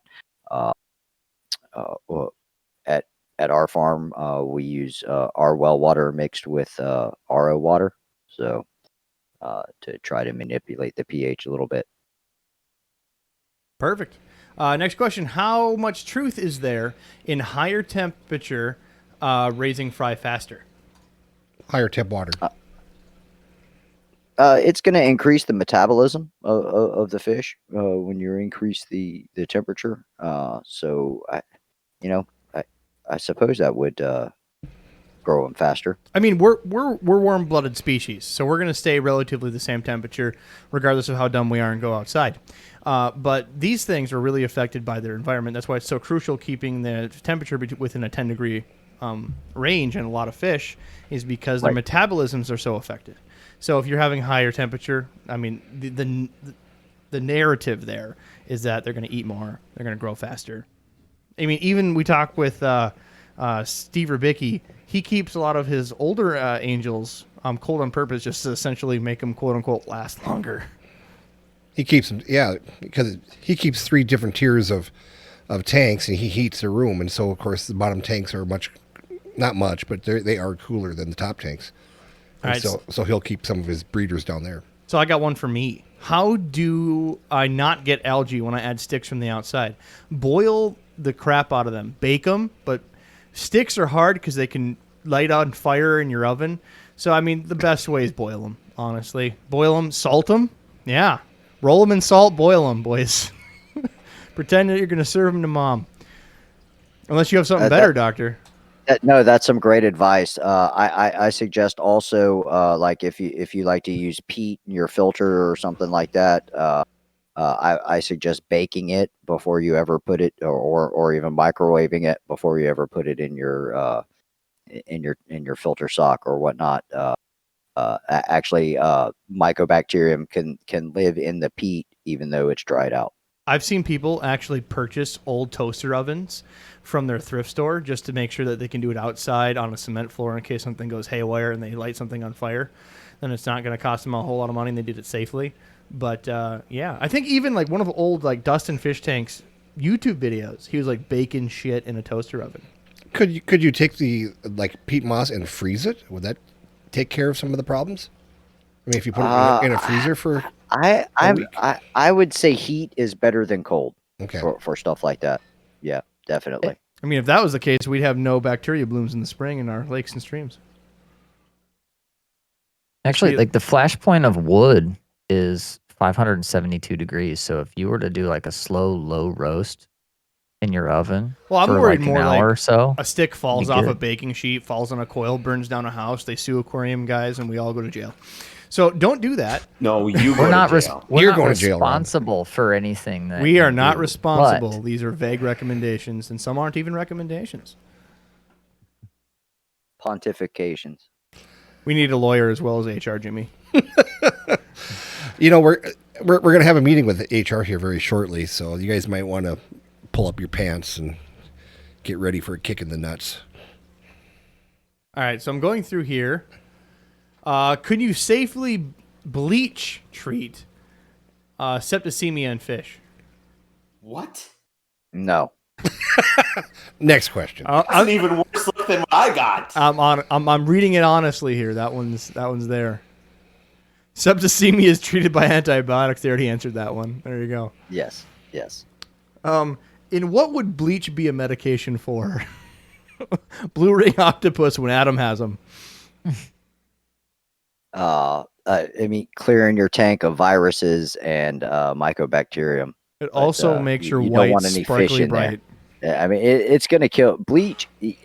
Enough bleach is going to kill damn well anything that you want to kill, but that includes your fish. Maybe this person should Oh. drink it so they don't procreate. I like this one. Bleach is an effective treatment for life. Oh Yes, man. yes, it is. Woo. You know, if you're dating that certain someone and you're not quite sure of their background, maybe you want to go home and just take a bath in bleach when you're done. Well, I'm glad they actually put some background to this because we have so many questions on this. Like, hey, don't ask me. Someone literally gave me this advice to use bleach treat on another server, and it wasn't even a joke. Wow. Because the person lives in Canada and can't get regular fish meds, he says he uses bleach often. No. And well, there are certain kinds of quote unquote bleach. See, that's We need more that's- information. That's what we need to get. Yeah, because I mean, there are chloramine T is technically a type of bleach, and it's used for food fish and tropical fish, but not at levels that are going to disinfect or sterilize. Much lower levels, and basically all bleach. It's just they're just oxidizers. So All right, so some of the questions here So- that we have to skip. So it's kind of like Canadian bleach kind of has the same effect of like their dollar versus our dollar. It's just it's just much weaker. It is a little bit weaker, you know. Kids don't drink it as often. Again, a couple questions we have to skip, and they put a lot of comedy questions in here. Like, are you able to turn your fish nocturnal? How hard is it to really make your Bashir terrestrial? You know, silly questions we're going to skip, but good effort, guys.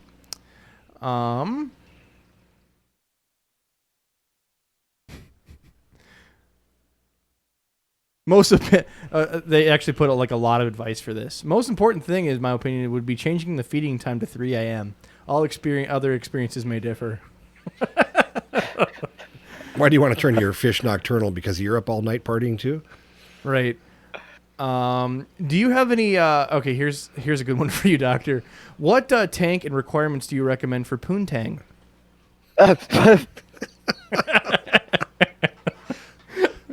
You're so going to get HR. lots and lots of money. Lots of money. Lots of money. Very then- expensive A ton of fish. money. And then have Ted Nugent come by and say wang dang sweet poontang.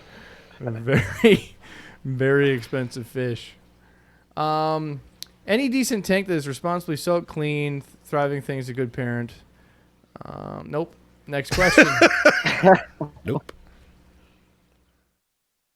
That there's a couple of them like, what is this fish? And they show like some like saltwater glass fish and it's already identified.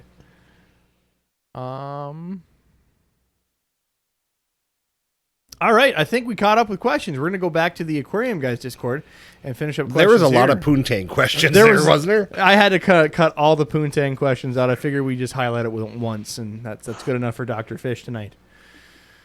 All right, this is a heavy episode. Does Seegers Farm sell that? they got, Yellow tang, blue tang, poontang? You know, they got a sale on poontang. No. No. Okay, no, but hear me out, right? No, let's not. No, we're gonna call Sandy after the podcast. No, we're not. We're gonna say, hey, Sandy, can you do us a favor? Can you say the aquarium guys special poontang on special price this month, and just see if you get anybody calling about it? Yeah, no. let's not piss off Sandy. Yeah, Love you, Sandy. I don't think that's happening. Hey, all right. When you're hearing this, just consider it. All right. We'll happy Could to you advertise for cross- free. Could you cross a regal tang with a blue tang? Like the regular dory type tang? Crossing when you're talking cross genus, that doesn't always work, but obviously with the sturtles, it can happen. So Okay. I saw a I was zombie just one thinking time. that would be kind of a cool fish though if you cross like a dory with like a regal or like a powder blue and a blue tang. That'd be kind of pretty. It'd be something for sure. Anyways, more questions. So I got 10 out of sync list the other day. Within 6 days of being in quarantine, all of them got yellow patches on their head and passed away. No other fish are in quarantine at any signs of anything within the past 4 days. Also, a lot of the ottos behaved normally, ate normally, until I would find them swimming with the fishes. What gives? Why did the 30-plus guppies not catch anything? Well, number one, I want to know how big this tank is. Like, if you got 10 out of sync lists and 30 guppies, you got to be a hefty boy and get a big boy tank. 10 gallons. might be. So, what have you seen that gives them yellow heads and then they swim with the fishes? So all fishes have differences in susceptibility to parasites, pathogens, water quality itself. Some fishes tolerate conditions or infections that others can't. Yeah, it's possible that the otocinclus were already immunocompromised and got a secondary bacterial infection, which is what that sounds like, but also could have been a protist issue. That's why having a microscope is really important for what we do at Seagrist, because there's a lot of diseases that can present themselves in the same way. and sometimes I'll be like, I know that fish has, X problem with it. We'll break out the scope, do some fin clips, gill clips, you know, that parasite or pathogen isn't there. It's something completely different.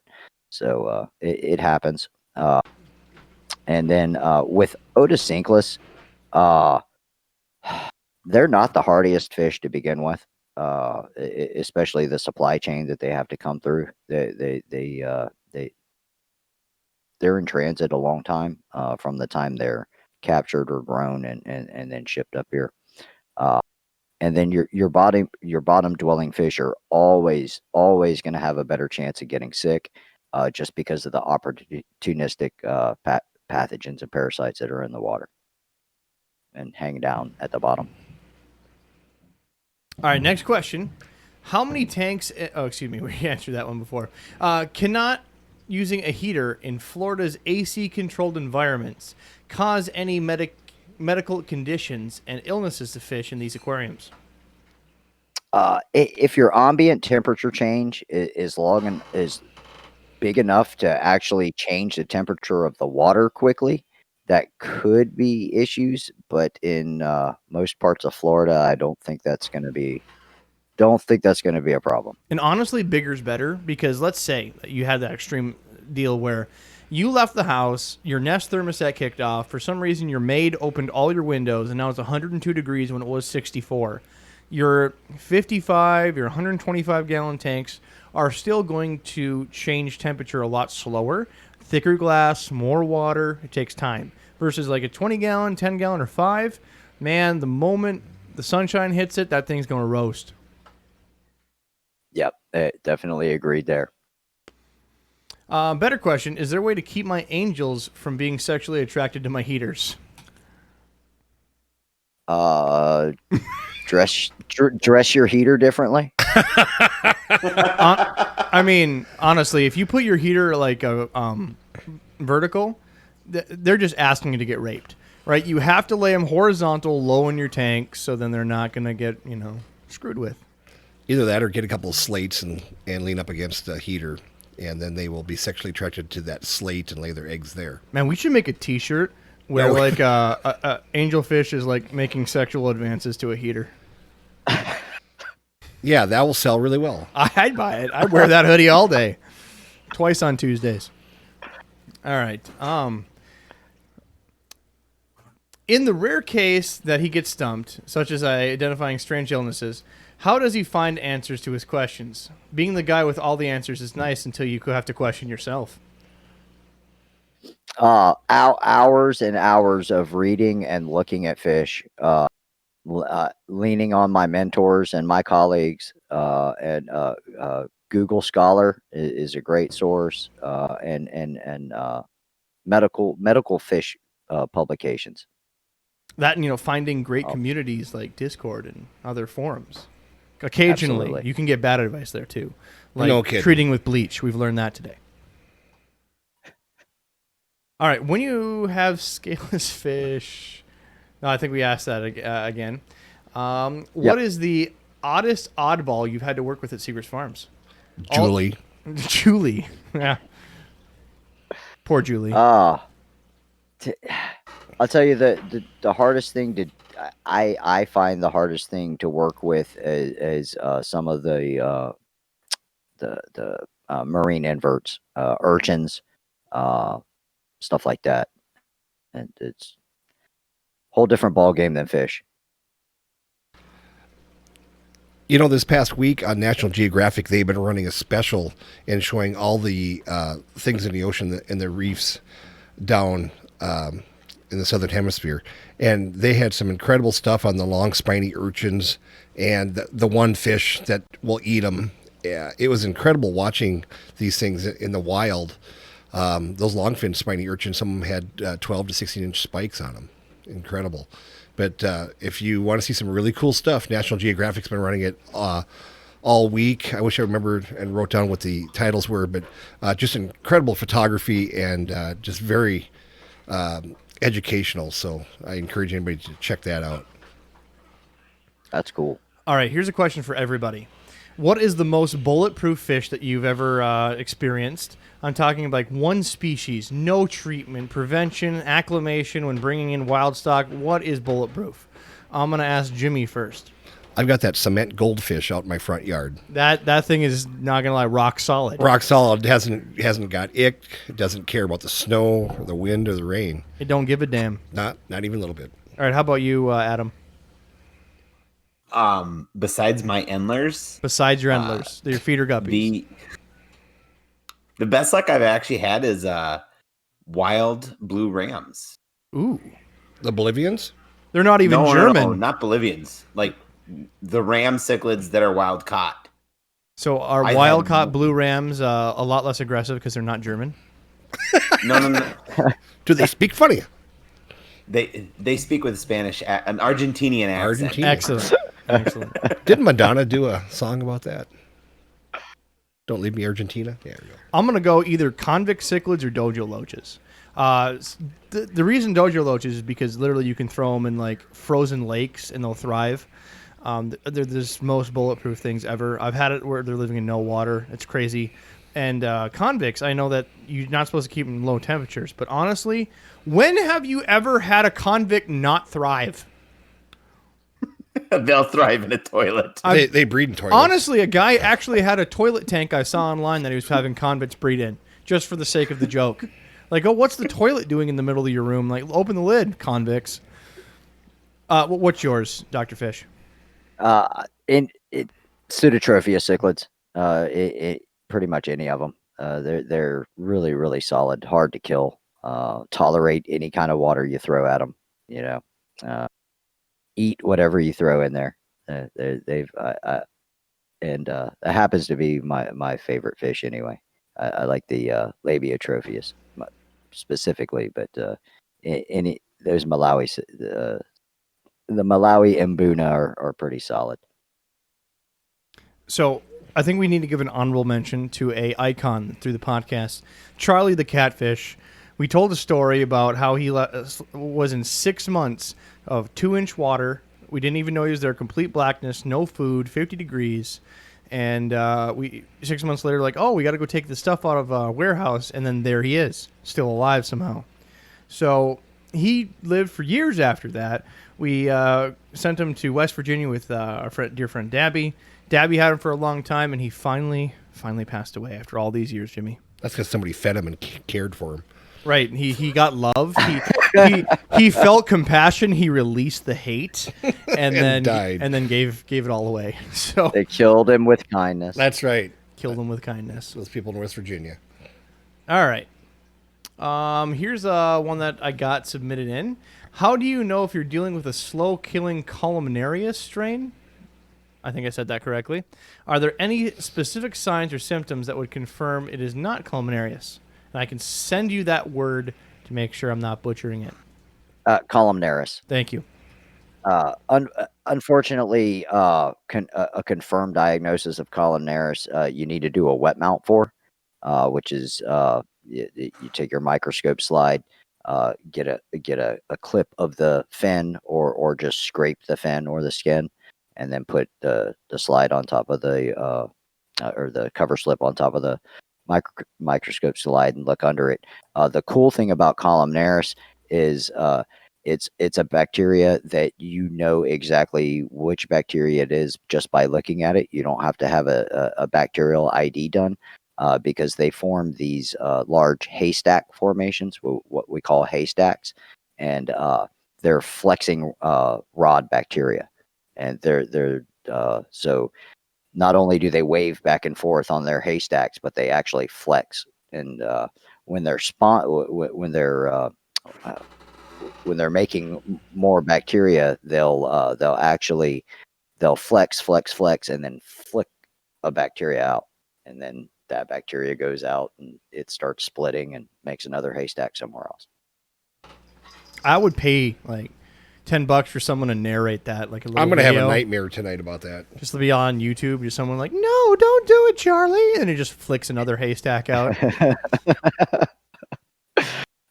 So unfortunately, as I mentioned a little bit before, there's a lot of bacteria that can cause what looks to be a columnaris infection. A lot of the opportunistic bacteria that are in the environment all the time can cause lesions that look like that, and there are some protists that can also cause that type of lesion. Gotcha.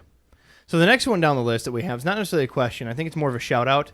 One of the aquarium guy fans was apparently talking to another fan. Apparently he feels like he's learned a lot from the doctor. So he took a little clip of his text messages back and forth with him, and it says, "I don't think my water was hot enough either. I'm adding salt plus raising the temp. Gonna order medicine and do a full cleanse." And he just wanted to give a shout out to his favorite fish doctor. Awesome. Okay, now we're going to get to the favorite part of the show, and I think this is where we're going to finish things up. So I don't know if you've had time to listen to our podcast, Doctor. You are very busy. You've had to deal with COVID. You have children. So we had an episode that we did for fun since we've been gone, and we've gotten a lot of flack for it. And it was us trying to do, basically, I don't want to say making fun, but poking fun at the podcasts that do all these conspiracy theories, right? You've heard a ton of them. There's murder mysteries, paranormal, but we're picking on the conspiracy theorists out there. So we did our own, aquarium guys version of conspiracy theories, and we went through a lot of different topics, right? And the grand finale, besides the dolphin diddling, which Jimmy was very much into, let me tell you, he could not get enough of that.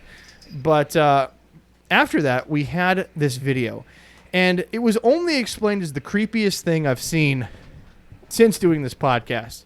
Now, the way to explain it, we can thank the guys at the community tank for this content, specifically Spiritual the Fish. Shout out to you. There is what's called Mauen Sweetwater, M-U-A-N Sweetwater. Now, what this is, it's a YouTube video, and Doctor, I want you to watch this video with us live on the podcast tonight, because it's just creepy. So to give you a little background, this is a video. Let me make sure I'm getting the correct one here. Here we go. I'll find the video here. To give you background, this is a video that we found online, and it was frankly disturbing. What it depicts, and you'll see this in the video, is I'm trying to get the correct one here. Give me 1 second. It depicts in the video fresh and saltwater species of all kinds put together in all these different tanks. I mean, every kind. Like, you've heard of, like, guppies can go in saltwater. It's not really recommended. But we're talking, like, sensitive fish species. It was really, really crazy and uncomfortable to watch. Like, how are they doing this? Are they somehow harming the fish? We don't know. And shortly after we did this thing talking about the conspiracy of it, trying to give our best depictions of it, they removed the video from YouTube. So one quick pause while I pull up the video for Doctor, and we'll cut this out in B-roll.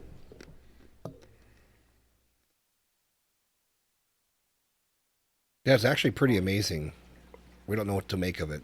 It comes from what does it say? Spiritual? Hold on. I can't remember what they said. All right, I'm getting over to the Doctor. Adam's already seen this. There you go, Doctor. Enjoy this. Now, again, they took down the video. I still have the original link. And they also took down their website. But they talked about how... Well, I'm going to let you do the video first. You go do the video, and we'll play it on our end. And we'll give you a little bit of a preview. You can skip around. But, Doctor, as you go through, we're seeing all different types. Carps, arowana, butterfly fish, angelfish, sturgeon, gobies, goldfish, all living together. So I have done some you can hear the terrible music in the background. That's literally from the video. I'm gonna mute that just for copyright purposes in case we want to get hit by YouTube again. So going through this video, it was crazy because I even slowed down the frames to see if there's any, that pH burn that you commonly see when you do fresh into saltwater on accident or do too much. There was no stress on these fish that I could find, no haze over the eyes. I even wanted to make sure that for some reason maybe the tanks were layered. Like, for instance, they have a saltwater right behind a freshwater, and they try to make it some sort of optical illusion. But the problem is the fish are swimming around each other in a lot of these clips, and I'm going frame for frame on these things, right? They got sevrums, with triggerfish. It's the craziest thing I've ever seen. And what country was this from? This is in One of the Korea. Koreas. It's South Korea. So now that you're going through this, and I'm just seeing your face is just, you're having a small aneurysm like we were. I mean, honestly. Yeah, that's crazy. It's a lot, and it's basically set up. This is a institution, a building somehow set up as like biblical proof of Sweetwater, which is apparently some biblical verse past this, right? And again, they took down the website, but they were claiming that they have to treat the water. They have apparently pastors or preachers come in and bless water changes on a regular basis. All kinds of craziness. And, how the miracle of Sweetwater could, benefit your health and your life and this whole thing. They had a number we called into.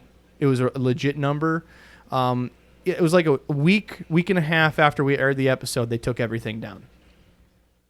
It just disappeared. Right, but luckily, the people that helped us find this, which again, this is a discovery from the community tank, Spiritual the Fish, they actually saved copies. So what you're looking at is a direct re-upload of the videos they took down. And you got yellow tang swimming with discus, carp, goldfish swimming with blue tangs, all That's in the same nuts. tank. I'm looking for different pieces to see how fresh these tanks are because they're pretty clean, right? But again, I'm doing frame for frame shots here. I'm seeing algae in the background. A couple of the decorations have some dirt on them, like there's some growth, like it's been in the tank a little while. A lot of the power heads have certain black algae growing on them, and it's common for saltwater aquariums, right? So I don't know what type of salinity mixture they did for so many species. I mean, clown knife fish, alligator gar, along with saltwater puffers. Like craziness. Stuff you really haven't seen. I have noticed that all the freshwater fish that they are showing are definitely fish that would do just fine in very, very, very hard water. Right. Not saying that means that we're not seeing any neon tetras or cardinal tetras or. But there's discus.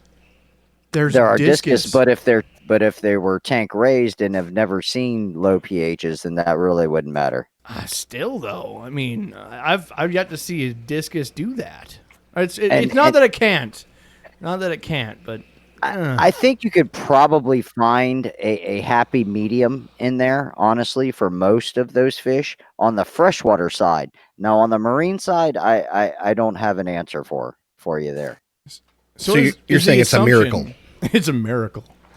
So what I No. want you to do, Doctor, is it's a lot to go through. It's 4 minutes and 20 seconds of footage, and there's a lot of species here. There's suckers even, like some bait species. There's all kinds of craziness, right? I want you to go through this and really maybe share it with some of your friends, some of your colleagues. Blow up those secret forward lists to see what's up and see what they say because it's bizarre, man. It's bizarre. It is. It is. I've never seen anything like that. And yeah, the call lines were like, come in, learn more about, again, it's their religious, wonderful work of how the Sweetwater is maintained. I'm not going to crap on religion, but I need to know how they're doing this, honestly. Yeah, for the freshwater portion, a lot of those fish, in time, could be moved over to at least brackish. But I really don't have an answer as to how they're keeping those saltwater fish that happy. I just don't know. Even Oscars, I mean, they can take some, but nothing compared to what they got. Just seeing there is a line of delicate fish that they put along with the discus. So I don't know if that Right. one was special, but I mean, they got peacock cichlids. That's another hard water species. It's Yeah, they'll tolerate damn near anything. still a lot, but no. So initially, that's your first thoughts, but if you come up with anything else, we need to know this. Like, any other thoughts on this? Because this is just a crazy thing. And we'll have this video linked for you in the description if you're listening to this podcast on your own. Yeah, that's cool. We would like you to get one set up at Seagrass Farm so we can come down and see it. Yeah, sure. I'll jump right on that. Now, if you notice, there's no corals or anemones either. No, there's not. And there's clownfish. Like, their clownfish are, like, gathering around cups like they're acclimated to something bright already. So it's like they've been in there a while. Yeah, that's some crazy stuff there. I don't What kind know. of things would you expect to see with the marine fish if they were actually in a less than optimal situation? Say all the freshwater fish are acclimated. What would you see if you were to take those other marine fish and put them in that kind of situation? Typically, you know they're gonna act like they want to be out of the water, or they're gonna be very lethargic. You want one direction or the other, typically. Well, it's a very Then what do you see out of that that's off base? Do they look like they're all comfortable to you? I mean, they're feeding for crying out loud in schools. Yeah. Those fish all look fairly happy to me, if not amazingly happy. I'm just like, I see a trigger, right? A trigger fish right next to a sizable koi. You know, koi don't give a crap. They'll mouth anything, including tank mates. I'm just imagining, like, how many chunks after this video were taken out of the koi just by coming up in the triggerfish's face. Yeah, that's another thing. Woo. Yeah, that's it's another Christmas miracle. Well, doctor, please do your homework. Send that in. We need to know, man. We need your colleagues. Send this over. And if you need any other information, we do have some information scraped from the website. And again, we did talk about it on our conspiracy episode number 49. If you want to listen to some of the debauchery we talked about on that episode, and dolphin diddling for sure. Nobody needs to hear that. Nobody needs to I'm hear that. amazed HR didn't rip you a new one for that one. Oh, weird! Didn't you get the letter where we have an appointment scheduled? We do have an appointment scheduled with HR. So put on your big boy pants and your crash helmet. Crash because helmet. I don't think it's going to be good. Okay. Well, Doc, you got anything else for us or any notes on that crazy video? No. Just enjoyed being with y'all again. Happy to do it whenever, and let's keep on keeping on. If you got questions, submit them on our website, aquariumguyspodcast.com. Bottom of the website, we have our Discord. Please mark it for Dr. Fish if you want his answer on it. Otherwise, again, we'll find experts if we can't find them. We already got a little bit of homework from this episode. So do that. And big thank you to Seagrass Farms for loaning us James. We appreciate your time, buddy. Yeah, say Seagrass, see the best. There you go. Jimmy, you got anything for us? No, I just want to highlight what we learned today, and that was more tanks, more salt, and less bleach. Less bleach overall. Less bleach. Adam, you got something for us? Nope. Thanks. Well, guys, if you like what you heard, support the podcast. Go to aquariumguyspodcast.com. Donate us a couple bucks. Buy yourself a sexy Aquarium Guys crop top. There's stickers out now. Consider helping out, keeping the lights on. Until next week, be well, stay wet. Stay wet. And we're off. Fuck nuts. Fuck nuts. All right. It is I've made it. we made it. We made it and it was under 2 It was hours. long. And it's late. Yeah. So many questions. It's great that we're getting these logged in though. It's Yes, absolutely. What time you got to go to work tomorrow? I get up at 5, so Yeah. Jeez. All right. Well, let's That's the time I got to get to. 6 hours from now.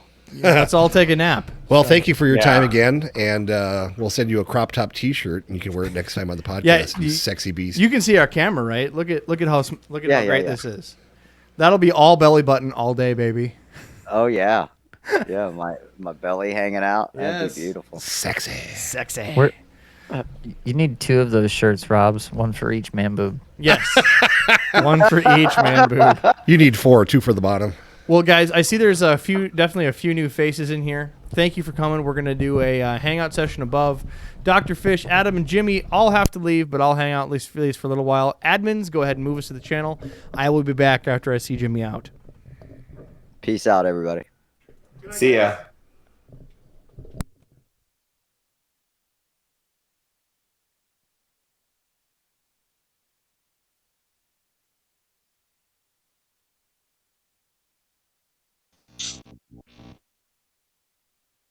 It's like magic.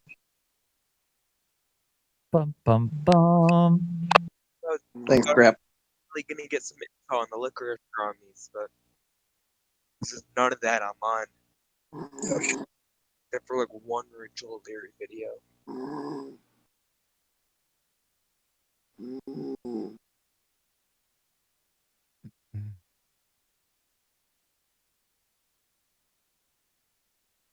Okay, I lost my shit when they started asking about poontangs. I asked I so know. many Poontang questions in TCT. Okay, so the joke was I changed Maverick's name to Yeah, Gemtang Poontang, and apparently he thought that was really fucking funny, so...